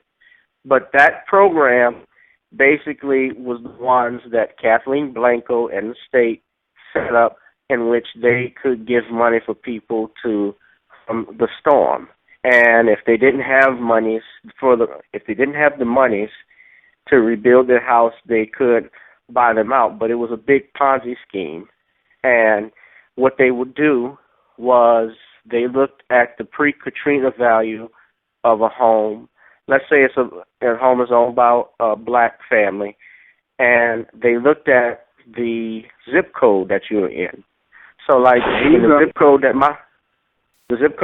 I lived in was 70128. So, if you had a black family that had the square footage, a certain amount of square footage, they would give you the pre-Katrina value, which wasn't shit. Excuse my language. No, go ahead. And the next thing, but if you had a white family, and let's say their zip code was 70117, same zip code, same square footage, same number of children, same number in the household, they gave far more money than what they did at pre-Katrina value. They didn't do pre-Katrina value for them. And in 2011, it was found by, I believe, Judge Henry Kennedy that the Road Home program was discriminatory, and they reached like a $61 million settlement. However, I have a couple of sources that told me this, and he looked this up, and another brother you could interview, Mr. Carl Gallman. He's head of the Louisiana Anti-Apartheid Committee. Mm-hmm. This money's, the judge in that case could not award that settlement because of the 11th Amendment, which prevents, the state from being sued, by the government. The state can't be sued by the federal government, or you can't sue the state. Another thing told me, I was advised, was that the people who filed the lawsuit, I believe the attorneys for the NAACP, they did not request a remedy. They only requested that the judgment be made, that this was discriminatory. So this was the type of stuff that was going on, and it's still going on to this day, that these people are trying to take the land of New Orleans, that area of land away from black people. I have a very reliable information. When I did my research into this book, it was recorded in 2006 in the Times-Picayune that the St. Bernard Parish Council voted for oil drilling to take place in St. Bernard Parish. What separates St. Bernard Parish and the Lower Ninth Ward is Jackson Barracks, which is the military base. And just to answer your earlier question about the death toll, that death toll is far higher than what they say, because I know people, and from what my father told me, he works at a naval station and he meets some of these soldiers. He said once they got out in the water, the bodies were popping up. So that number, and even Mama D, if you watched her C-SPAN interview with the rest of the evacuees, I don't say refugees because we're not refugees. We're citizens, American citizens. And I had an issue with that earlier this week when I was talking with someone, but I don't want to get into that right now. But she was asked by Cynthia McKinney, did you believe the number of people that died? And all of them said no, the number that they were reporting. But to get back to my point and to what I was saying, under the ground, and I saw this for myself, there was outside on Judge Perez Drive in St. Bernard Parish, there's an oil well that they're drilling for oil. And the Lower Ninth Ward is right on the other side of Jackson Barracks. The Lower Ninth Ward's canal has widened ever since Katrina. I don't know if people noticed that either. That area of land, including the Lower Ninth Ward and New Orleans East, is prime real estate because it's surrounded by water. It's prime real estate for the harbor and shipping industry, for ports, people to come in, because New Orleans has always been a port city, being that it's surrounded by water. That area is prime real estate. So you have the shipping industry, you have the oil, and that's even in New Orleans East too, because there's been brush fires that have been going on for several weeks in New Orleans East, in the marshes. That's not from somebody throwing some cigarette match and dry trees. That's natural gas.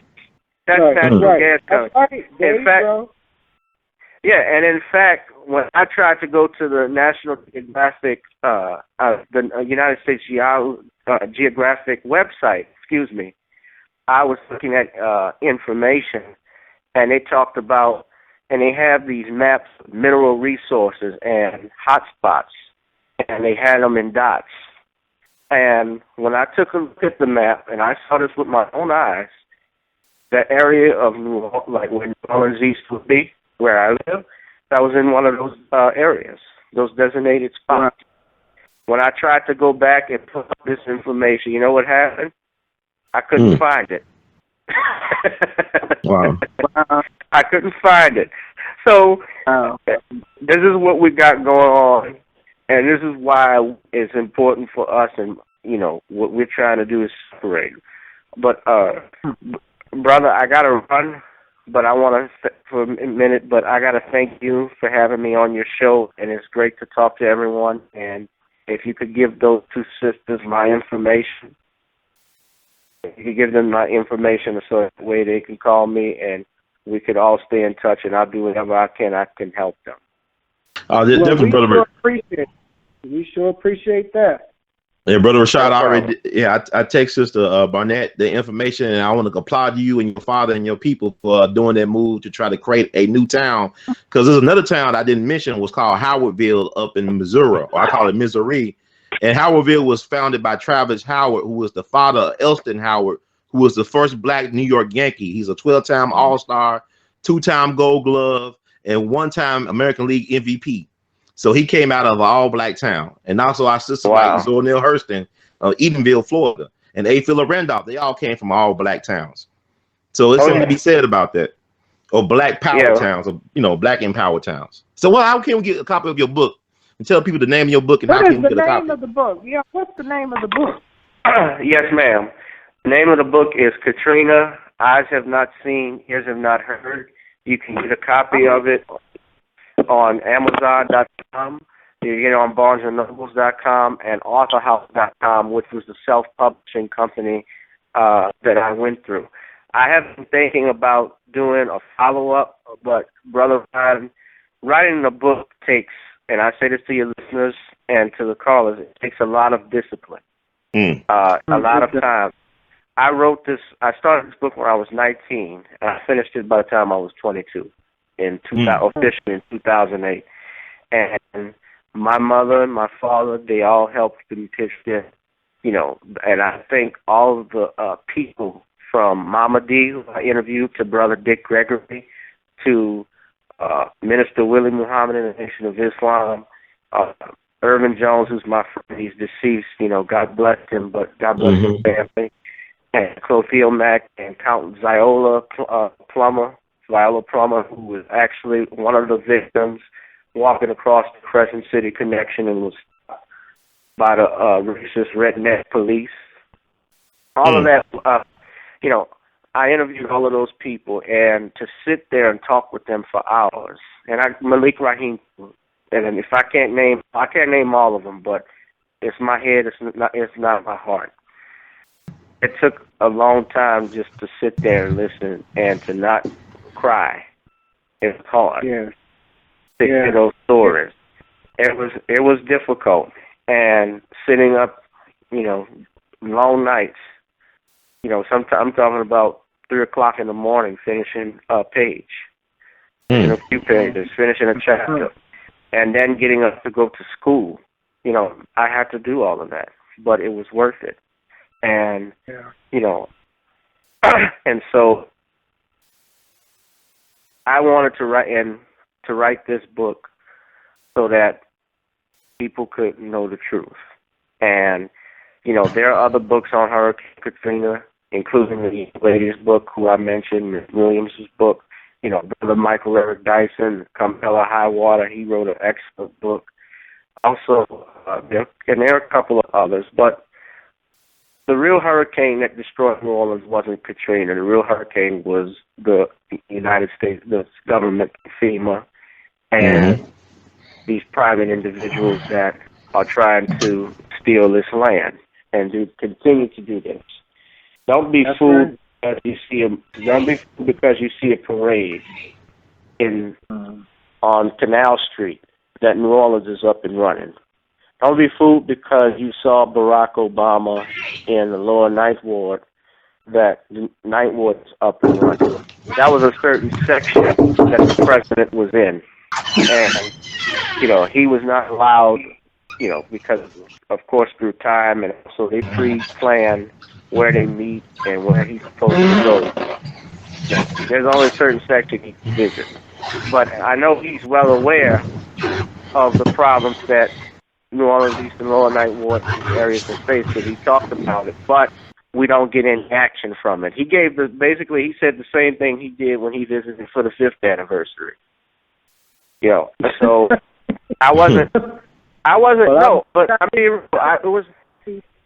really expecting him to change anything. I wasn't really expecting to say anything different, because he was going to mention how we've had a long way to go in recovery.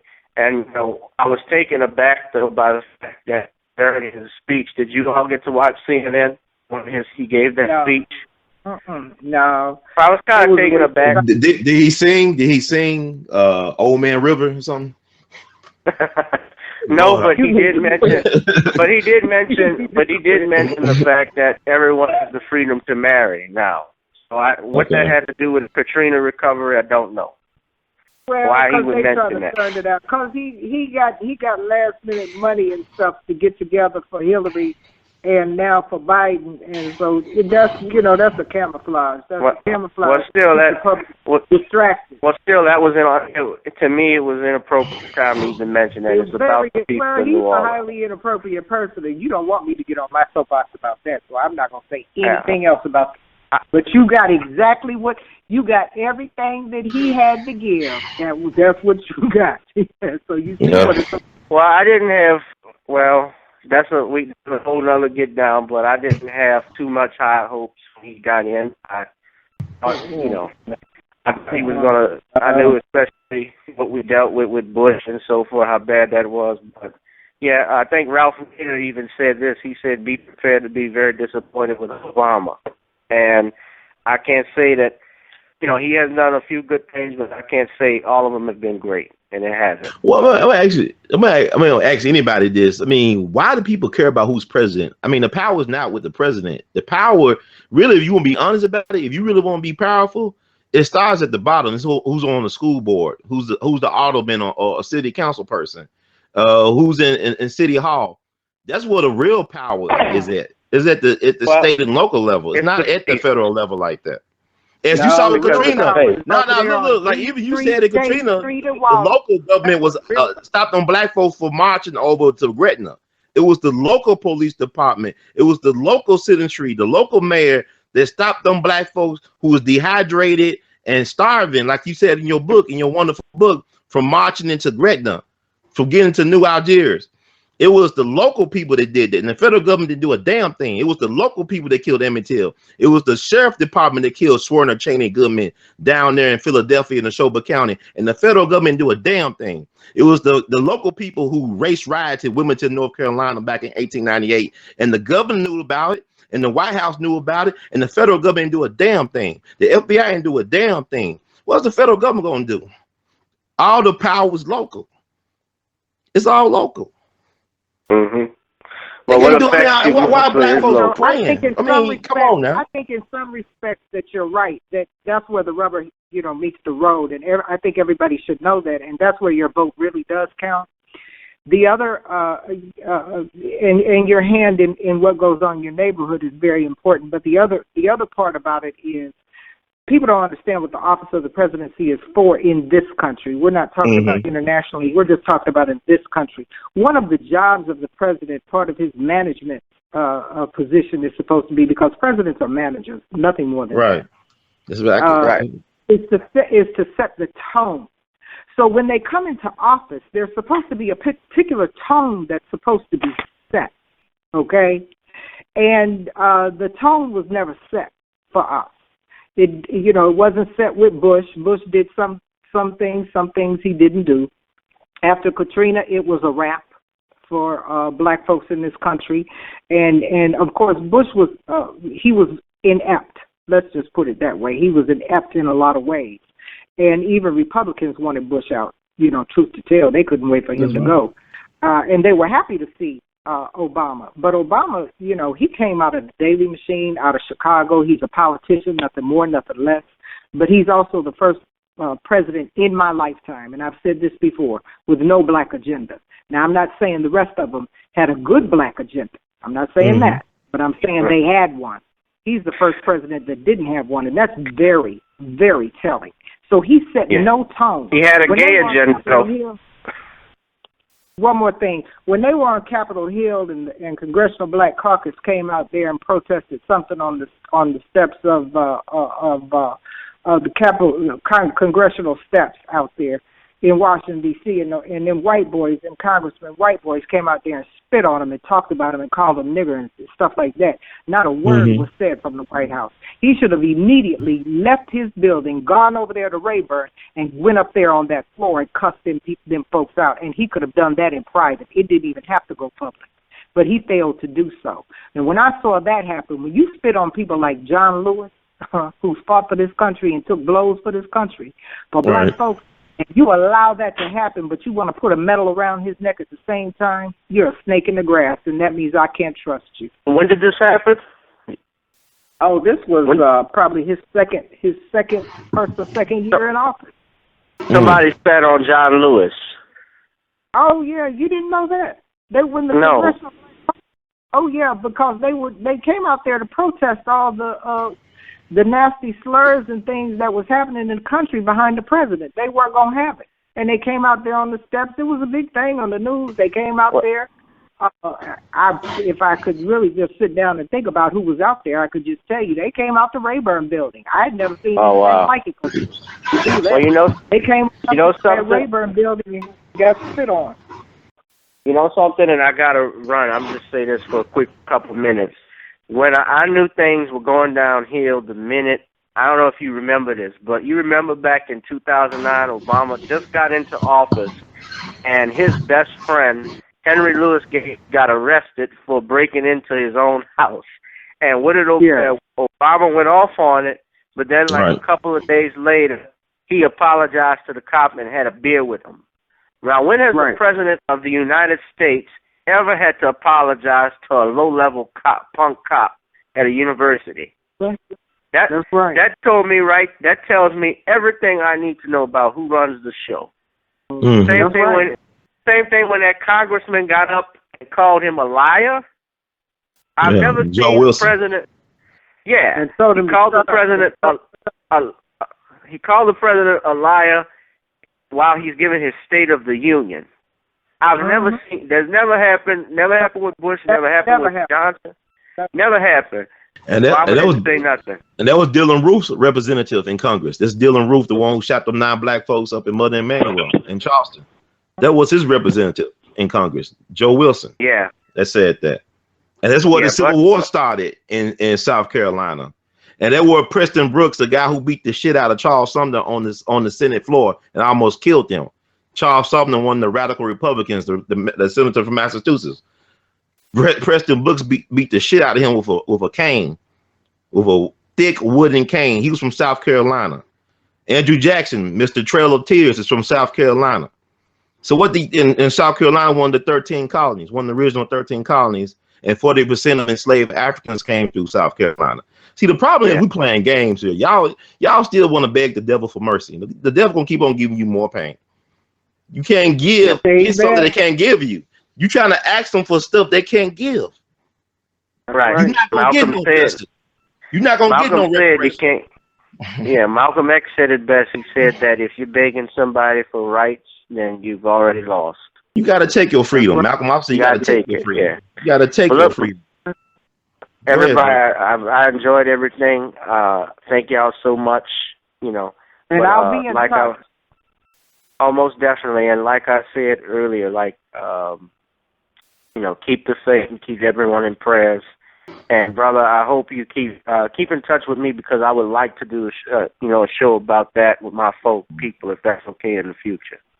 I mean, it's always okay, but also people didn't learn we got to support black media too, because the reason why we know about Emmett Till and all these cases is because you had a black media and you had the race beat back in the day. You had the Chicago Defender, you had Jet Magazine. If it was for Jet Magazine, a lot of people never knew about Emmett Till.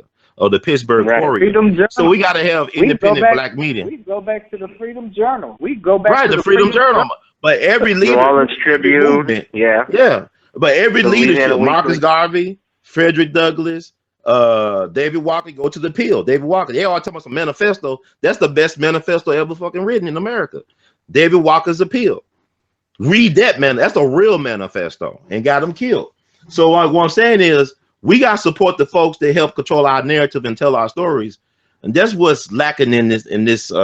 We lack a backbone as a people, and we lack control of our storyline. Keep on begging CNN to show what they ain't gonna show, or MSNBC to show what they ain't gonna show. And Malcolm, one of the greatest things he ever did for us was he told us how powerful the media was. He also knew that in order for him to get his platform together, he had to do for self.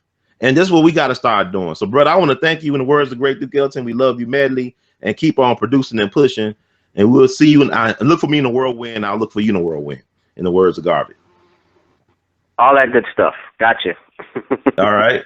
And we Take care. You too, man. God bless. And we got, a little bit more, like a little under an hour left, because I think it was important. Like, this is my first show doing. God bless everybody. God bless you, brother. All right. Take care. This is my first time doing the Google Plus Hangouts format. I'm trying to learn, and technology could be a wonderful thing. It could be a horrible thing as well. So I got, less than an hour left, and we've got some things I want to cover, because this is also Black August. I always call this Black August. I think this is the real Black History Month. Now, wait a minute. But now what is Black August? Because I hear y'all talking about it. What is it? Well, it's a Black August deals with like Black Revolution, Black Rebellion. You think about all the things that happened in August. Like, for example, today is the birthday of Fred Hampton Sr., Chairman Fred Hampton Sr. of the Black Panther Party out in Illinois, who was assassinated by the state back in December 4th, 1969, at the age of 21. He was the one that came with Rainbow Coalition, because he was organizing street gangs in Chicago. And also yesterday was the birthdays of Michael Jackson and Charlie Parker, two of the greatest musical geniuses of the 20th century. They were born August 29th. You had Nat Turner's Resurrection, which took place August 21st through the 23rd, 1831. Marcus Garvey, our greatest black mass leader, was born August 17th, 1887. You had Louis Armstrong, born August 4th, 1901. And also Paul Mooney was born August the 4th. And you have all these great black folks that were born. And then you got George Jackson, the Soledad brothers. Hugo Yogi Purnell was just recently assassinated by the state out in California. He was George Jackson's best friend. They killed him. He was in solitary confinement for years, put him in general population, and he was assassinated. And the state officials make no qualms about it. They say he was assassinated. See, this is wrong with black folks. Mumia Abu-Jamal should not be in jail. Assata Shakur should not be in Cuba. That's how weak we are in this period. That's how weak we are. Where's the Black Liberation Army? You see, that's the problem. We so afraid. We're going to die anyway, but you die a spiritual death every day when you live like a coward. And then we pass that on to generations that come after us. Because even the black church is very afraid right now. But go ahead, I'm sorry. Let me ask you this. I want to ask you, and I want to ask the other young lady that's listening. Sister Renee? Yes. Here's the thing with me. The people that is in this, they call it the new movement, which I didn't know any of it was new, because I've been out here 55 years in the movement since the age of 3, and none of this is new. Okay, right? Yes, ma'am. But they said they don't want any help from elders, and I guess I would be considered an elder at this point. And they talk bad about us. See, I wasn't raised like that. My generation didn't come like that. We listened and we learned. And we had to hone our skills, and then we had to get on out there. What is the problem, do you think, between the generational differences that's going on over here, where these kids, and I call them kids, but they're not kids, where the younger generation does not want our help? And what makes them think that they're able to even, and I'm just going to use this as an example, even go into YMCA, because, my father wrote the resolution to desegregate YMCA. So I'm just going to use that one thing. Okay? What makes them think that they don't need to to listen and learn to people who've been there, done that. That's what I want to know. That's a great question. Sister Renee, you want to answer that first? Queen KC. Is she on there? I'm trying to see. Sister Renee, are you in there? Well, I guess, sister, I'm glad you brought that up because I was talking to some young people because I went to Ferguson several times and I talked to some of the activists. I'm saying, I remember when the Ferguson thing first happened last year, I was down there and I was telling them, y'all remind me of Fannie Lou Hamer. They said, who's that? What about Mississippi Freedom Democratic Party? Y'all trying, what's that? See, we don't know a lot about our history, and the things we do know, we get it from our enemy. Our enemy talked about the non-violent thing with Dr. King, which is not true. It wasn't a lifestyle, it was a strategy. Nobody can be reasonably non-violent in a system that it is created through violence. Nature is violent. This system is violent. Even Dr. King recognized that. And he was changing his ways until they killed him. So you don't know what Dr. King, where he was headed at with the strategy changes. But I think the problem is you look at Dr. King's generation, right? You look at Dr. King, his peers was A. Philip Randolph and Adam Clayton Powell Jr.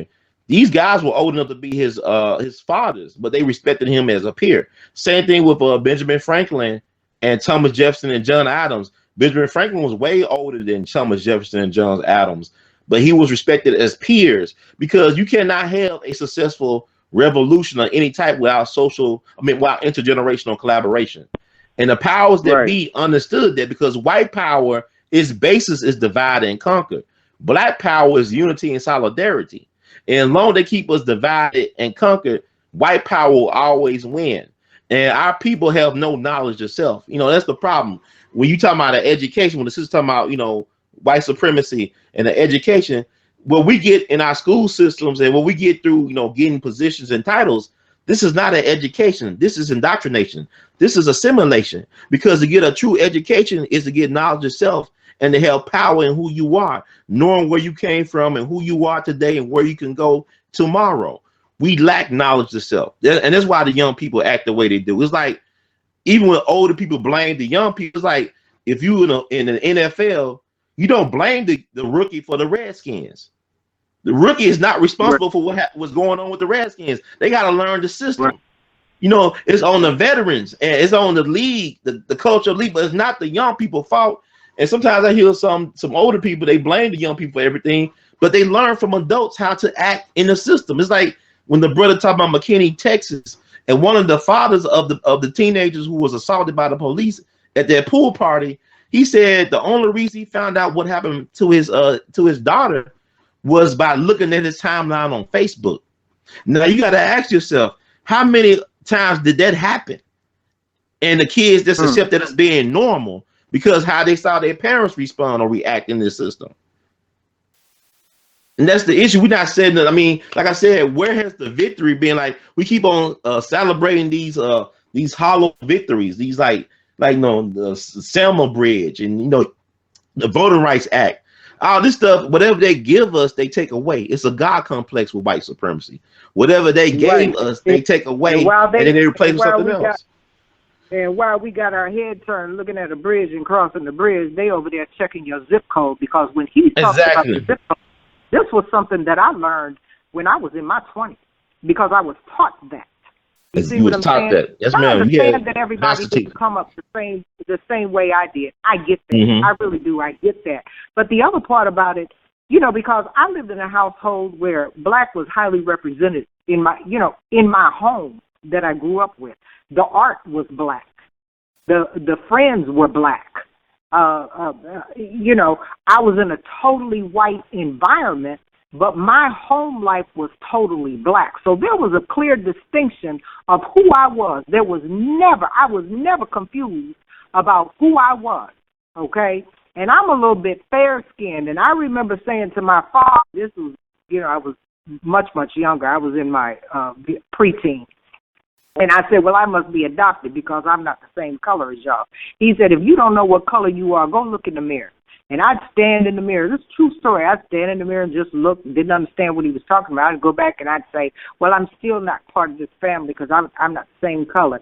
He said, if you don't know what color you are, go ask the white man. He'll tell you. And the way my father said that let me know I was black, and there was no going back from that.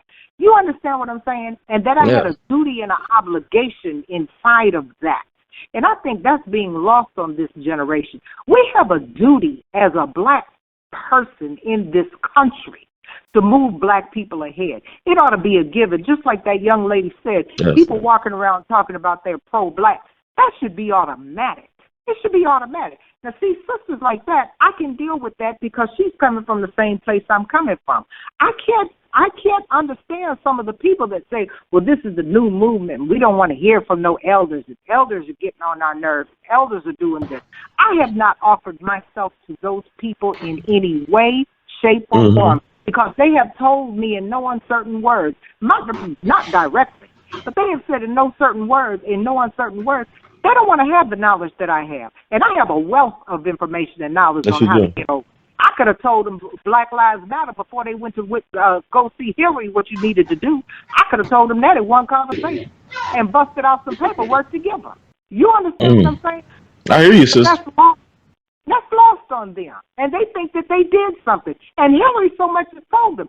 She didn't give a shit about none of us, her husband locking up black folks.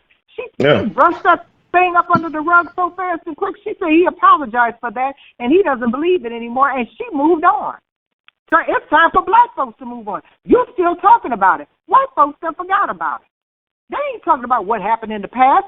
You need to talk about what's happening here and now. We know what happened in the past. That's something for us to talk about at the kitchen table. What we want to know is what kind of policy are you going to put in place for us? Can we get it in writing? You got to know how to talk to these white folks. And go out there talking about a change of heart. In the first place, they ushered them in a room because they didn't want to upset their good white folks that's giving them money. That's why they was in that sequestered room. And you can't run up on Hillary Clinton. She's had Secret Service for I don't know how long. You think you can just run up on her? The reason she met with them in the first place was because she wanted to squash it, and she did.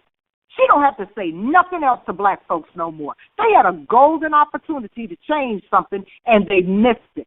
Why? Because they weren't prepared. Why? Because they're not listening to quote-unquote elders.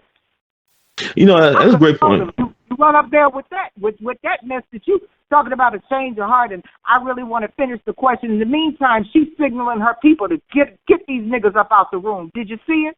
Every time. Oh yeah. But you know, that's the thing. Like you just said that. That means they need to get left up out of here. Get them up out of here. That's all that means. They need to pick up on that. Well, you know, the problem is I bet you asked those young people, have you ever heard of the Mississippi Freedom Democratic Party and the Atlantic, Democratic Convention up in Atlantic City back in 1964? They'll probably say, no. You ever heard of Fannie Lou Hamer? No. They probably say that. It's just a disconnect because we're dependent on white folks to take care of our business, and we should be taking care of our business.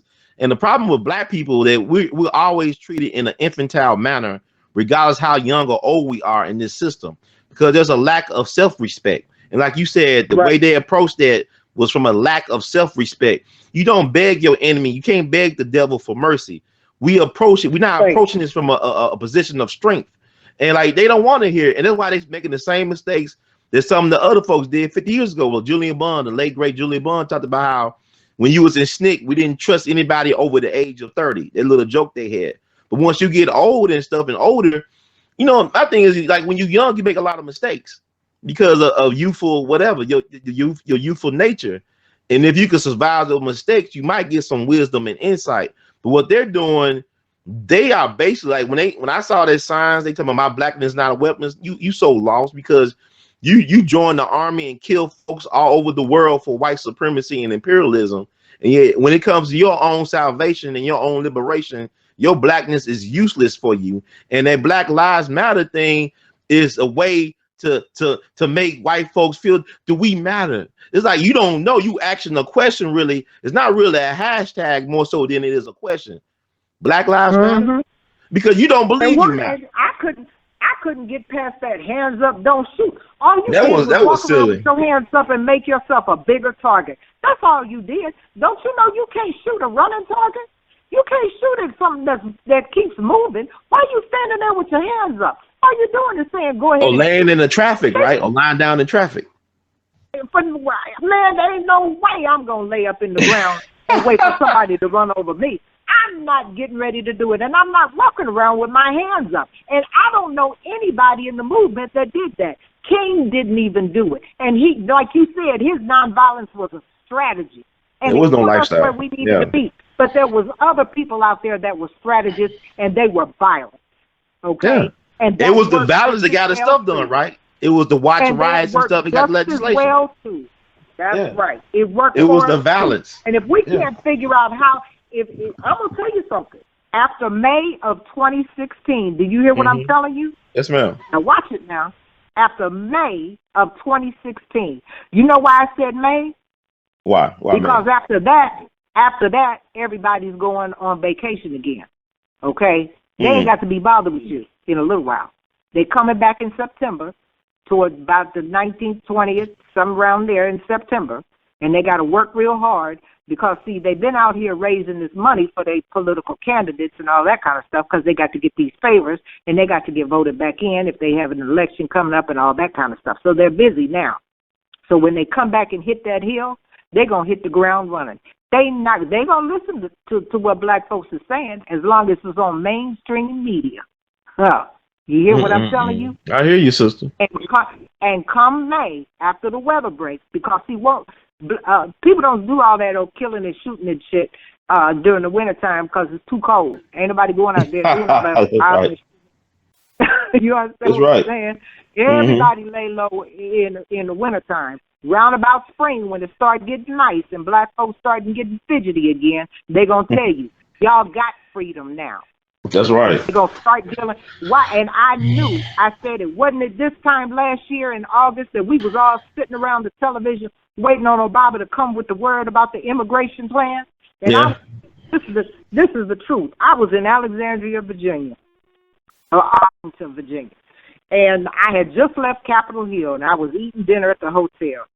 And, of course, all the wait staff and the cook and everybody, they was waiting to hear it, too. So I told them, turn this television on to the Obama thing. I was in there by myself. They were so happy. So we all sat up in there together, me and all the cooks and the cleans and the dishwashing Latina people. And we listened to the whole thing. And when he got finished, they looked at me. And I said, not yet. I said, they're not going to do anything for you or they're not going to do anything with you until the Republicans get in office. I said that last year. Now, here we are a whole nother year. They still talking about it, ain't they? Remember last year when Obama speech? You remember that? The big immigration speech on what we're going to do. He didn't do a damn thing. Why? Because he's waiting to get out of office so he can pass it on to the Republicans because he's not going to be bothered with it. Now, this is how the country runs. And if black folks don't pay attention and get with the game and find out what's happening and when to make their move, we're going to be asked out. We're going to be asked out. Now, you watch it now. You watch it. I'm telling you, this is something I ain't never seen. And people are checking out of here like flies. See all the people dying in the month of August. Everybody going out. There's a rapture going on. Because black folks that got some sense, they leaving. And black folks got sense leaving right now. Said I was there. Look, they sold, say it's time to go. Look, you ain't leaving me here with these crazy white folks. Hey, sister, you already know what's going on out in September and stuff. Look what's going on with the stock market right now. The poll coming out September 23rd or something like that. The blood moons and all this crap going on. It's about to be some stuff going on. What is that? The blood moon? This John Hagee guy. The Bible prophecy stuff, and but what the thing about it is. Wait, I'm sorry. What is he? What's the blood? Oh, the blood moon. Yeah, the blood moon. Yeah. Well, this year this is gonna be the fourth one. Ain't this the fourth one? The fourth one coming up. Blood moon. But I'm gonna tell you something. People are not recognizing the signs and the symbols about black folks either. Black folks ain't even recognized that they are the sign and the symbol. We just celebrated 10 years for Katrina. You mentioned it earlier. 1 year for Mike Brown and the Ferguson movement. All of that. Those are harbingers. That's right. Those are harbingers. And we're the harbingers. And we ain't even got sense enough to see it because we won't even look around to see what's really going on. We got our heads in the sand, and we can't get them out because we don't know how to deal with what's going on. We're not prepared to deal with what's going on. That's a major problem. I say it all the time. If you don't know the game, don't play it because you're going to get played. And it's just as simple as that. Them kids ran right up in there with Hillary Clinton and got played. That's what happened. They tried to play a game. Now she can come out and say, well, I met with them. Can't she? Because she did, didn't she? Right. I met with the Black Lives Matter people. I don't need to meet with them again. We have a clear understanding of what needs to happen. And until they come to me about some policy, well, she done already put it up on her website. You don't have to say anything else to them. And you know what? It's interesting, though. And this is why we know we don't know who we are, because I think about when you said all that you just said about that, I'm thinking about Frederick Douglass and Sojourner Truth, and I'm thinking about Booker T. Washington and Mary McLeod Bethune recently. They overstood the white man's psyche. I mean, you look at somebody like Mary McLeod Bethune, who was able to start the Bethune-Cookman University with just $1.50 in the bank, and she was able to acquire real estate in Florida. At the time, they were killing more black folks than any place in the country in Florida, hanging and lynching and everything. But she was able to acquire all that land and do all that on $1.50 and become the trusted confidant of presidents like Truman and Roosevelt. Or you look at Booker T. Washington. See, we don't know the ancestors already got the blueprint laid out for us. They already showed us what we need to do. But we're not even respecting the elders that got the knowledge. There are living connections to the ancestors. And that's the problem. While they running around trying to get the white folks to change their heart, which I don't know why you would want white people to change their heart. That's right. What that got to do with policy and procedure in this country? Nothing that I know of. You can have a bad heart. I don't care. Long as you abide by the rules, then we good. Okay. But my thing is this: why they running around here talking about change of heart and all that old kind of stuff? They're not talking about having respect for themselves. And I'm gonna tell you something about white folks. And if there's one thing I know about, I know white folks. You hear me? I know them. I know them at the back of my hand. I can tell you what they're going to do before they do it. White folks, and I'm talking about even the most racist white folks, white folks have more respect for black people that don't want to be with white folks. They like you better if you don't want to come over there by them. They'll even help you stay over there where you at if you got a game plan to help yourself. That's how I feel. My father sat with Strom Thurmond while you was talking about South Carolina. That's right. My father and Art Fletcher sat down with Strom Thurmond and told him why it would be to his best benefit and in his interest to stop the stoppage of the vote for the Martin Luther King Jr. holiday bill. Strom Thurmond. I got receipts. I got pictures. I got everything. I got the receipts on that. I know the story on that. You know what Strom Thurmond told him? Wait, tell him. Well, okay, so him and Fletcher, him and Fletcher went up there. They went down to South Carolina. They met him in South Carolina in his office and told him, listen, we've been over there to the Justice Department and we found out that you have 70 cases, racial discrimination cases against you. And if you don't want this news out, then the best thing for you to do is stop vetoing and blocking the vote for the Martin Luther King Jr. holiday bill. Let it pass. Just let it pass. And Strom Thurmond said, they said, we're going to let it out, and you can't be the senator. We're going to get you out from the Senate. Strom Thurmond told him the Senate is the only place in America where the minority has more power than the majority. Now, that's a political statement. They left up out of there. Strom Thurmond went back to Capitol Hill and voted for the Martin Luther King Jr. holiday bill and pulled my father and Fletcher aside and told them it's not 70 cases that I have against me. It's 80 now. That's politics. That's politics. Do you hear me? That's how the game is played. That's how the game is won. Strom Thurmond knew he didn't want his business in the street. He knew that they knew his business. They told him, look, we'll shut up, but you're going to have to do this. You want to keep your job. Strom Thurmond wanted his check, and he wanted that power. And so he let that holiday bill pass. That's how the Martin Luther King Jr. holiday bill got passed. Now, you heard it here, and I got receipts. All right. Hey, man. And also, Sister Renee, are you there? Can you hear Sister Renee? Grandma Donald. You at McDonald's? No, I was talking to Grandma Donald. Oh, okay. Okay, cool. Okay. So you want to talk? You want to weigh in, or are you still talking? Yes. Okay. So you know how the thing with Hillary Clinton, and like the movement or whatever. So is the same thing gonna happen with the Pope? You want to answer that, Sister Mark? She said it's the same thing as what now? Gonna happen with the Pope? So you know with the Black Lives Matter? Talking about the Black Lives Matter people approaching the Pope? Mm-hmm. Oh, no, that's a good question. Go ahead. Let me tell you something. The Pope, you got to understand the role of Rome in the world, okay? The role of Rome is religion. That's their role. They're supposed to be the moral compass of the whole wide world, and you see what they're doing, don't you? The Pope then came out for the gay marriage, and he then came out for some more different kind of stuff that they're not supposed to come out for. They're supposed to come out against, okay? So that tells you where the moral compass in the world is. England got the money, okay? That's the role of England.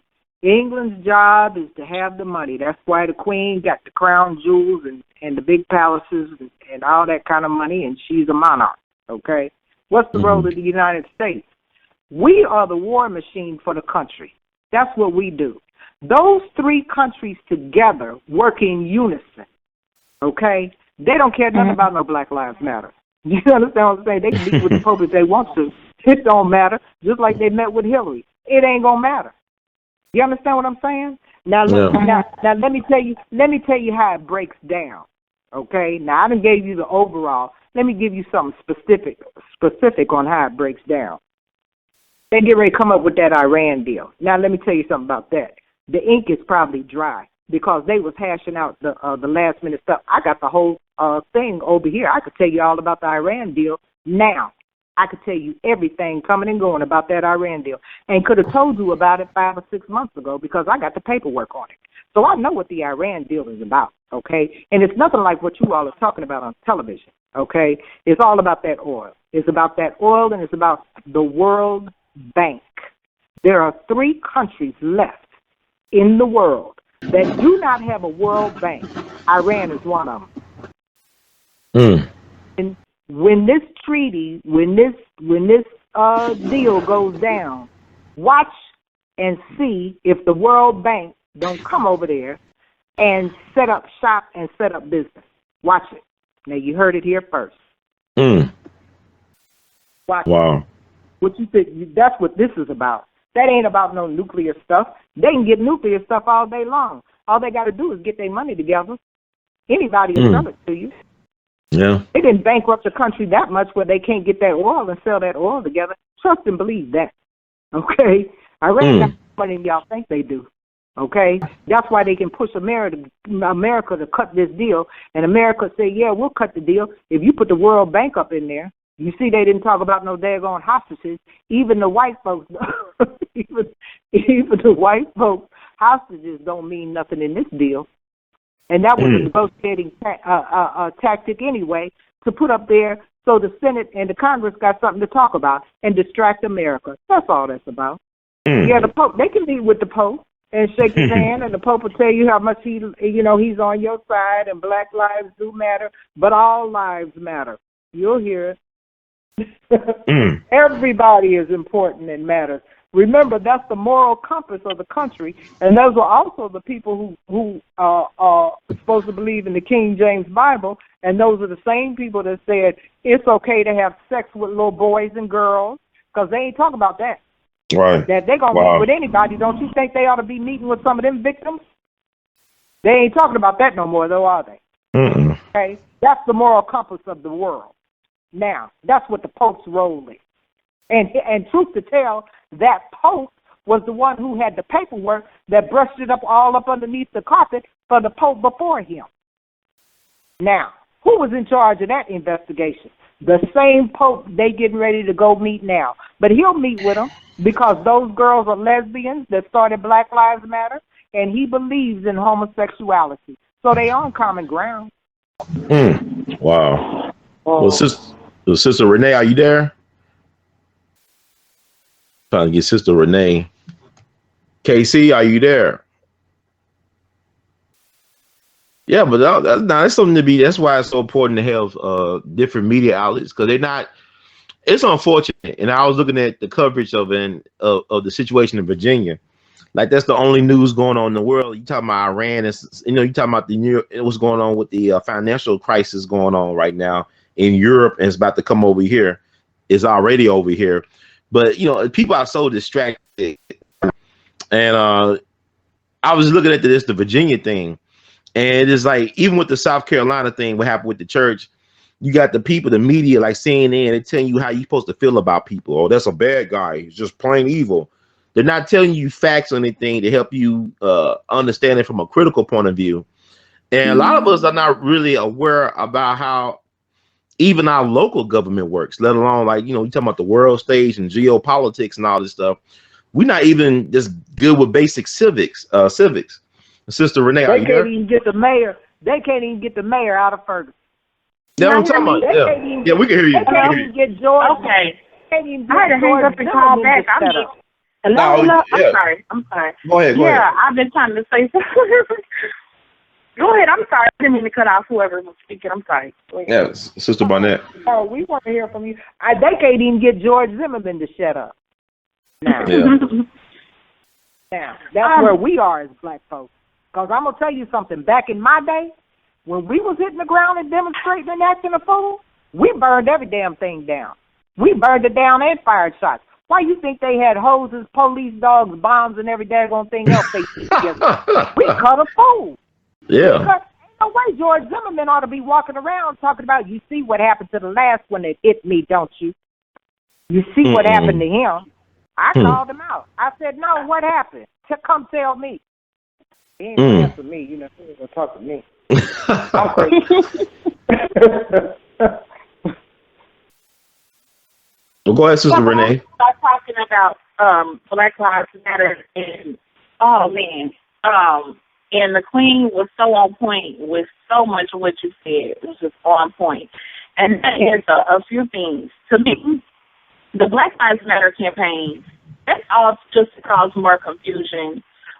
From what I hear from people, specifically with the situation that happened in Cincinnati with the brother Sam that they killed, that the Black Lives Matter people who were there were the police. This is what I hear from close sources, which is the Black Lives Matter people are the police. They're there to infiltrate, there to gain information on who's doing what and who's running what. What plans are in motion, all of that. So they are playing fair. And I don't doubt that 1 minute. They've been doing this to us forever. But on top of that, I do not support the Black Lives Matter campaign, not at all. What it is begging. It's begging white people to care about you. And somebody said it earlier, it's a question. It's like you're asking, do Black Lives Matter? You're not making a statement. You're asking a question, basically, and you're looking for white people to validate you and justify you and tell you that, yeah, your life matters as a black person. Hell no. We know our lives matter, and we shouldn't have to be out here telling people and trying to get sympathy and empathy, and I feel like that's what that's about. And George Soros, the billionaire, he put $33 million into the Black Lives Matter campaign. Now, what have they done with that? Now, you're out here doing these protests and all that, the real problem is, where are the trade schools? Where are the job programs? Where are the jobs to be put in the community? Where is the upliftment and empowerment of the community? All of these protests, we don't need that. What else do you have to bring to the table? That's why this is there to cause confusion. And the sisters, the queen was absolutely correct. The sisters behind it are lesbians. They feel that homosexual, LGBTQ rights and black rights go hand in hand. This is what these sisters believe. Look it up. Go to their website and they tell you about themselves. And they believe those things go hand in hand. So then we go from Black Lives Matter to Trans Lives Matter, and lesbians' lives matter, and homosexual lives matter. This is what their whole underline is about, also pushing the LGBT message at the same time. Now, if you are supposed to represent for Black Lives Matter, that means all Black lives. Why do you have to make this statement about LGBT or whatever? If they're Black, then their lives should matter, period. So these people are there as a setup. These people work for the inside. They're out trying to see who's going to get on board, what people want to do. They always have infiltrated us. So, and then you have the white man, Shaun King, who pretended he's an organizer for Black Lives Matter. And this man is a white man. And he's married to a black woman, his wife. Oh, he's biracial. No. His birth certificate, okay, first of all, his mother is white. He claims that his mother is white and his father is a light-skinned black man. Although he's never met his father, he doesn't know his father. Now, the man who's on his birth certificate as his father is a white man. But yet he's trying to run around here and say he's mixed. He won't take a DNA test, okay? His family members that came out and said he's always been white and never been no mention of him being mixed or biracial or nothing. He's white, mama's white, and his daddy's white. And so what he got was come out and say that, I don't want to talk about my mother's sexual history, but, she was basically putting his mama out there like, basically, and saying his mother was messing around and that his father is actually a light-skinned black man, but there is absolutely no proof of this. And see, this is where we get into black people just desiring to be accepted so much. So even if they thought that this man was biracial or whatever, in a lot of black folks' minds, he's closer to being white, so he's more acceptable. We want him to come and be on our side. We want him to work with us and work for us. And we just have this big issue with blackness. We hate our blackness. Like Malcolm X said, who taught you to hate yourself? And so when we see these people who look mulatto or these people who look white, and in his case is white, and so is the other Rachel Douglas out white, we still want them. Please come and accept us. Please be a part of us. It's like we're constantly begging. We stay in a position of begging to people. We never stand in a position of power, of blackness. And that's one of the things that Dr. Umar spoke out about and said, black people never really wanted to follow a dark-skinned black person. You look at Marcus Garvey, and he had millions of followers. But you look and see what they did to him, many of which the boys and other people were mulatto people. And they went in to take this man down. And so since that time, black people are not prone to following dark-skinned black folk. People we know, this is a black man, this is a black woman. We want all of these people who are possibly, maybe part black, maybe not. We just have a really, really messed up mind. But let me say this real quick and I'll be quiet. Recently with the police officer that was killed, I don't know if y'all probably heard of that, was, I believe, in Texas. He was killed by a black man. They say he was at the gas station pumping gas, okay? The man shot him in the back and killed him. Now, when one of the higher-ups in the police department, the police force came up, I guess the chief, and I seen a little excerpt of his press conference he did. And then he said, he talked about Black Lives Matter. Now, why did he need to bring that up? He said, well, Black Lives Matter, and we have these campaigns and things out here, and, police lives matter too, and all lives matter. See how they play us right in our face. Black people don't say nothing. This man sat up here and equated a man who shot this and killed this police officer to the Black Lives Matter movement. And so he is able now to use this one black man as a representative of all black people. In other words, to say, no, black people's lives don't matter. Look at them. Look at what they do. They're crooks, they're criminals, they're beasts, they're animals, and they will kill us in a heartbeat. So now you've had all of these white officers who have killed and maimed and hurt unarmed black men, women, and children. And now when one of theirs dies, the whole world is supposed to stop. Now, for all black people, ain't nothing stop. White people don't care. Nobody cares. But we're supposed to care about this white officer who's been killed. And, I mean, we just constantly get played. We just really get played, and we still don't see it. Well, I'm going to tell you, I said sort of a similar thing about when that guy, because now, honestly, and I didn't even listen to the news, but they said that those two reporters got shot. I just knew that this is a white dude. I really did.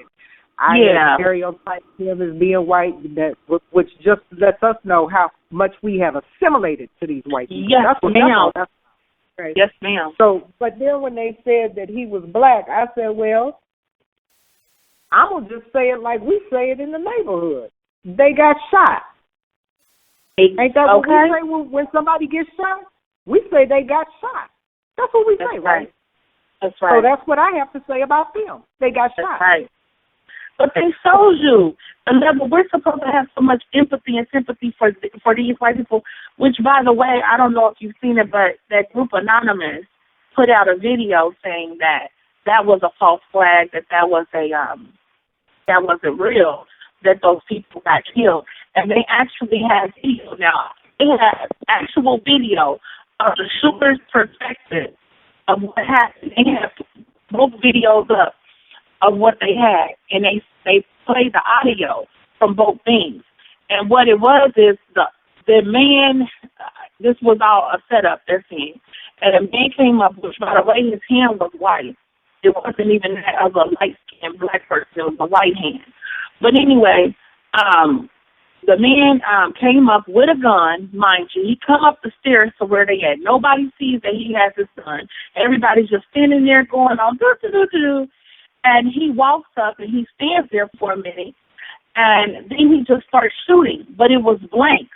And when he shoots, you can see them jump back and kind of like fall back as if it was acting, as if it was scripted. You got to check it out. You got to check it out. And they said that the reason this was done was to put pressure on the gun laws, and that the people behind this are the ones pushing to have more gun, to take away more guns and things like that. So they say they picked the wrong state to do that in, because Virginia believes in guns. I said it. Yeah. I said, watch what happens. I said, I'm going to tell you why this is important. I'm going to tell you why.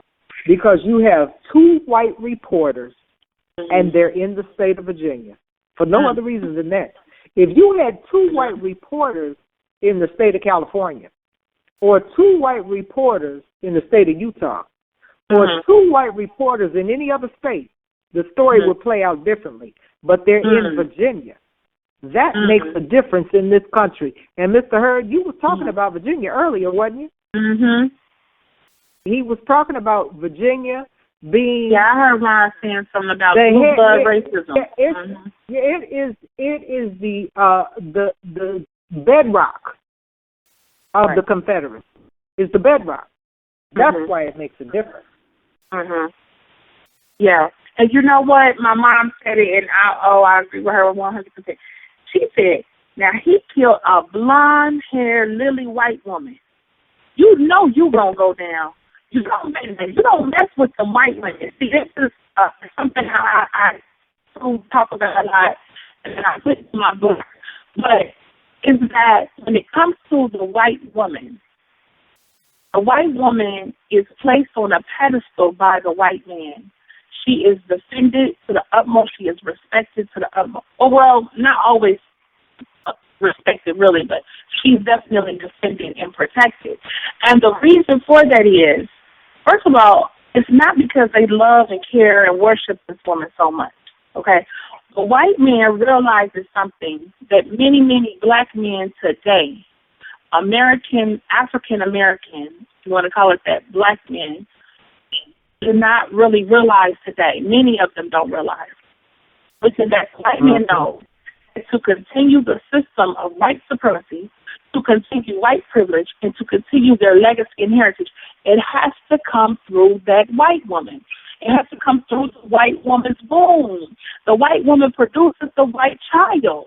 And so knowing this, they have to protect her. They have to place her on a pedestal because they want to keep this global system of white supremacy. And you cannot do that. You're not having white people here to do it. And you can't do that by mixing with a black woman or mixing with a Japanese woman or mixing with whatever, a Mexican woman. That's right. Even though white men like to sleep with those women, like they will get those women as prostitutes or they will get those women even as girlfriends. But you notice, and the numbers reflect this very highly, when it comes to marrying and when it comes to building a family, they do it overwhelmingly with white women. That's because they want to keep white supremacy going. And we don't value ourselves. We don't value our heritage. We don't value our color. We don't value any of those things. Now, of course, not all of us, but many of us don't. And so when you don't value those things, you are much more willing to, what I say, call it is, commit genetic suicide. So you're much more willing to go out there and to produce children with other races of people and not with your own. Because, see, to me, my thing is, if you love yourself, if you love your blackness, you love your heritage, you have to see that pattern into your children. You want your children to be a reflection of that.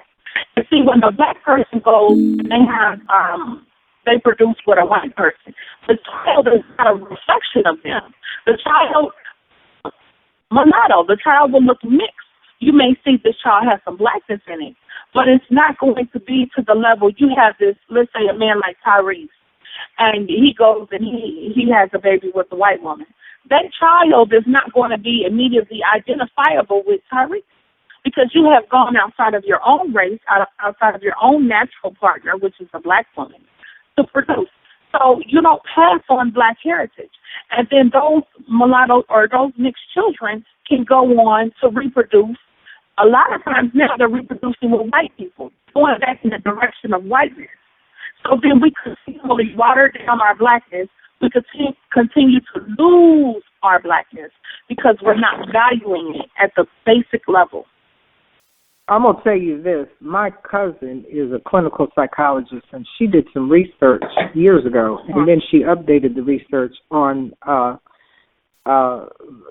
children from black-white relationships.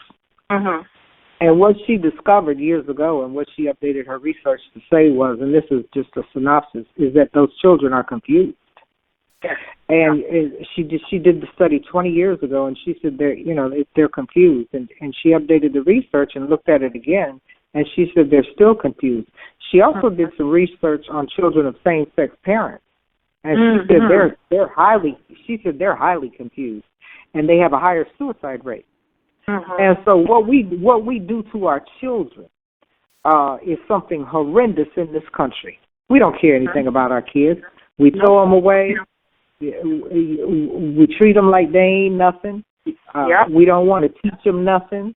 We don't want to. We don't care who we marry, just like you say, and produce whatever kind of offspring that we have, and all we looking at is trying to have some kids that look like they're gonna be able to pass in the system. That's right. That's what have good hair. We want to raise up these children with good hair. Absolutely. And that's because you hate your blackness. You want to move away from your blackness. Yes. I mean, I'm really enjoying what y'all saying. I think it's very important that we talk about these type of things. And also, like people always talk about, I know it's this thing with the millennials, especially about false flag phenomenon. And I always tell people these false flags have real consequences. And the thing about it was, it's not even necessary to look at these videos online. The same thing with Katrina 10 years ago.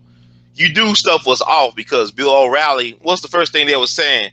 Soon as the levees were blown up and New Orleans was flooded, they kept on saying, "Well, black folks we hear reports of cannibalism." They said we was eating Popeye's chicken just 24 hours ago. How we gonna go from eating Popeye's chicken the day before to eating up white people? Who does cannibalism? Whose history is we were looting. We're trying to survive. We was trying to survive. But look what they did to Kanye West. Look what they did to Kanye West. Now, if you look back in the FBI files, right, from when they did COINTELPRO, and when they started with that, even though Marcus Garvey was before COINTELPRO, but he was really the first one, that they really used these tactics on. But they say to neutralize, right, to neutralize any threat. Okay, so neutralize can mean many things, which we know. If we look at the Black Panthers, if you look at almost a list of Black Panthers, they either got killed, incarcerated, got hooked up in the drugs, or they had to leave the country. Okay, now if you look at Kanye West, and now he wasn't a Black Panther, but what he said on that fundraiser thing, remember, and he said President Bush hates white people. And he talks about the fact that the white people could be out taking things and they were surviving, but the black people taking things, they said they were looting. So what happened is if you look at Kanye West today, he's completely a different person.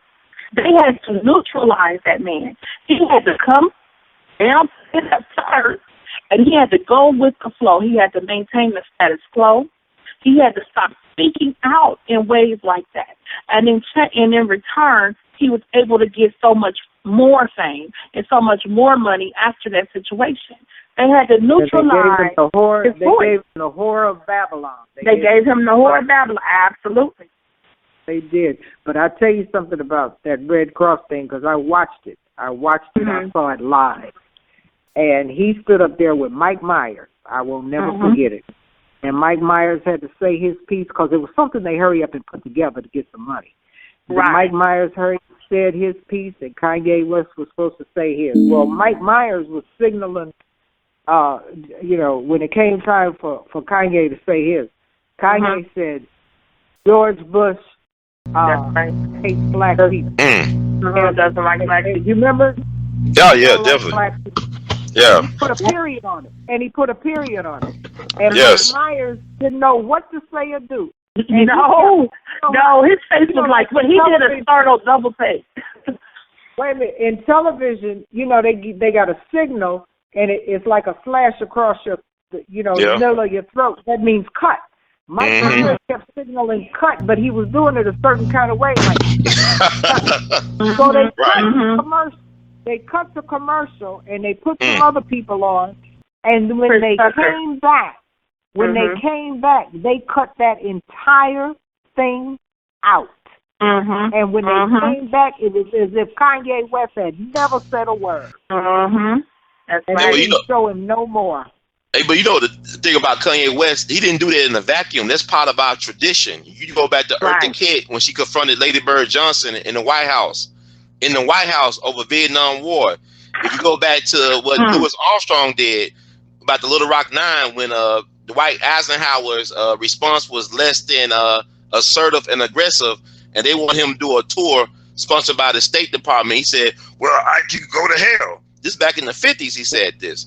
Or you think about William Monroe Trotter, one of our greatest journalists, confronting Woodrow Wilson in the White House, in his face, talking about how he's disrespecting black people. How we thought you was the next coming of Lincoln and you screwed us over. And he was saying all this strong language to the President of the United States. That's a part of our tradition. Even Paul Robeson is a part of our tradition. And the thing about it is, when people talk about COINTELPRO, they was watching Dr. King family for generations. They had spies at Morehouse. I mean, they know who we are. We don't know who we are. That's the problem. Right. The thing with Marcus Garvey, they hired the first FBI agent of color to neutralize Marcus Garvey. And that's how the FBI was built. Because J. Edgar Hoover was a librarian. He was no lawman. He knew the power of knowledge and information. Most of our greatest or powerful institutions don't run on guns. They run on information and knowledge.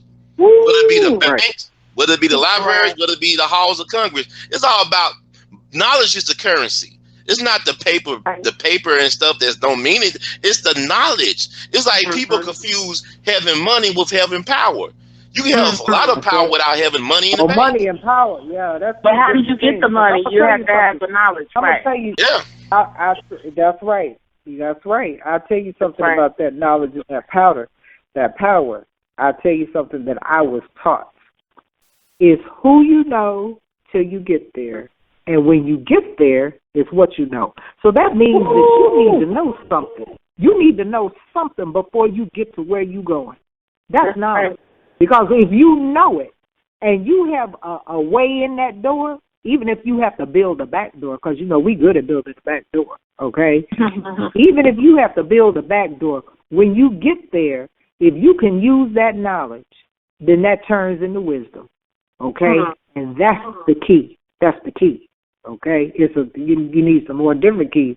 But that's one of the best keys that you can have is who you know till you get there. When you get there, it's what you know. And every change that I have ever fought for in this country, that's the way I've always operated from that premise. And I'll tell you something else I was taught. If you know, they know. You hear me? Yes. If that's you right. know, they know. Yes, ma'am. Okay? If you fine. They know. And that's just the way this country is being run, and that's how, when you talk about neutralizing us and all that kind of stuff, that's how that happens. Because we knew, and they knew too. That's right. So where all the black folks are, they know what they're doing. All they have to do is pull up your zip code. That's it. That's it. We recently did a show.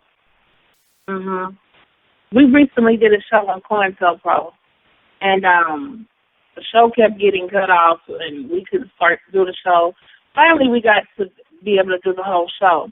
But when I was doing a lot of research, you know, I knew a lot of things, certain things about COINTELPRO, but doing a lot of research for the show, I see just how in-depth these people are. They study us like you are studying making a chemical compound. I mean, they're very precise. They are very, you know, every little detail. They are really on point when it comes to putting together ways to oppress black people, to keep us in a condition, to infiltrate us, to investigate us. These people are on point. And when I was looking at some of the things that they said, one of the first points of their long-term plan, this is long-term, they said, unity, what did they say? Something to the extent where unity is a big problem. And it says it right there in black and white. This shows you. And this was done by the FBI, and this was done in March of 1968. And it tells you right there. They want to prevent unity at all costs. By any means necessary, like Malcolm X said, they want to prevent the unifying of black people.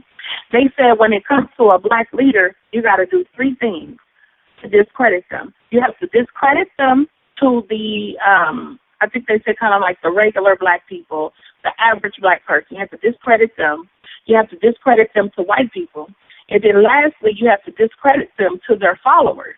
But the tactics in there, he said the tactics that you use for 1 and 2 are going to have to be different for 3. Because if you bring up, they wanted to bring up criminality. They wanted to bring up an unsavory past. They want to associate any black leader to these things. And so what they said for the third ones, who are the followers, you have to come different. Because if you show that they have done these things or they may do these things, that would only sometimes make them even more in higher esteem with their followers. So they did, you know, from everything. We know from things they did with Martin Luther King to Malcolm X to so many others. And then I look at the situation with Dr. Umar and Dr. Woman. That's nothing but COINTELPRO. They have to find ways to marginalize you. They have to find ways to put question marks in black people's minds when it comes to following you. And these people are absolutely savvy. They're absolutely savvy at it. That's right. And we too crazy to study them because we too busy out here talking about hands up, don't shoot. You understand what I'm saying? Instead of trying to figure out what is the game. What's the game? Right. What they doing over there? You know, just like they plot, we need to plot. We need to stop plotting on each other and plot for each other. You understand what I'm saying? But, you know, it's a hard... I have a motto about black folks. You got to fight them to help them. Thank you.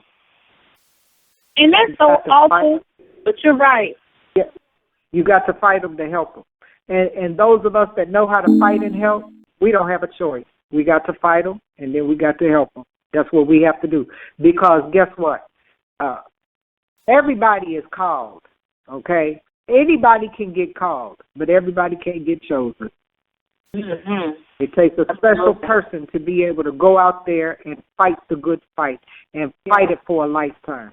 I come from a long line of people. I just celebrated in August my aunt's 90th birthday. And she told the story about when she was at GM and how they hired the first black woman, first black person in a supervisory and managerial position. And the white man, my very, very light. And the white man came up to my aunt and he said, "We got some new nigger woman in town," not knowing that was the nigger, not knowing she was the nigger woman. Okay. And yeah. She told the story because she had a 3-day event. Please understand, my aunt has fought the good fight. Okay, she had a 3-day birthday event, and one of them she gave this speech, and she said that she went to her boss and she told him this is what the person said. Now this is her first week on the job.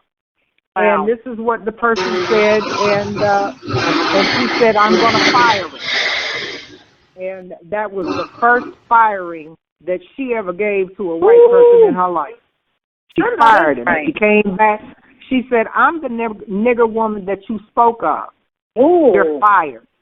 There you go. I know he was a stout. Okay, so I just want to, I know we've been on the phone for almost 3 hours. I just want to thank everybody for trying out this new experiment with me. And we got so many other stories to share. And I just want to thank you all for making this a great, memorable first show on this platform. And in the words of Great Together Team, we love you all badly and keep on producing and pushing. And we'll be in touch very soon.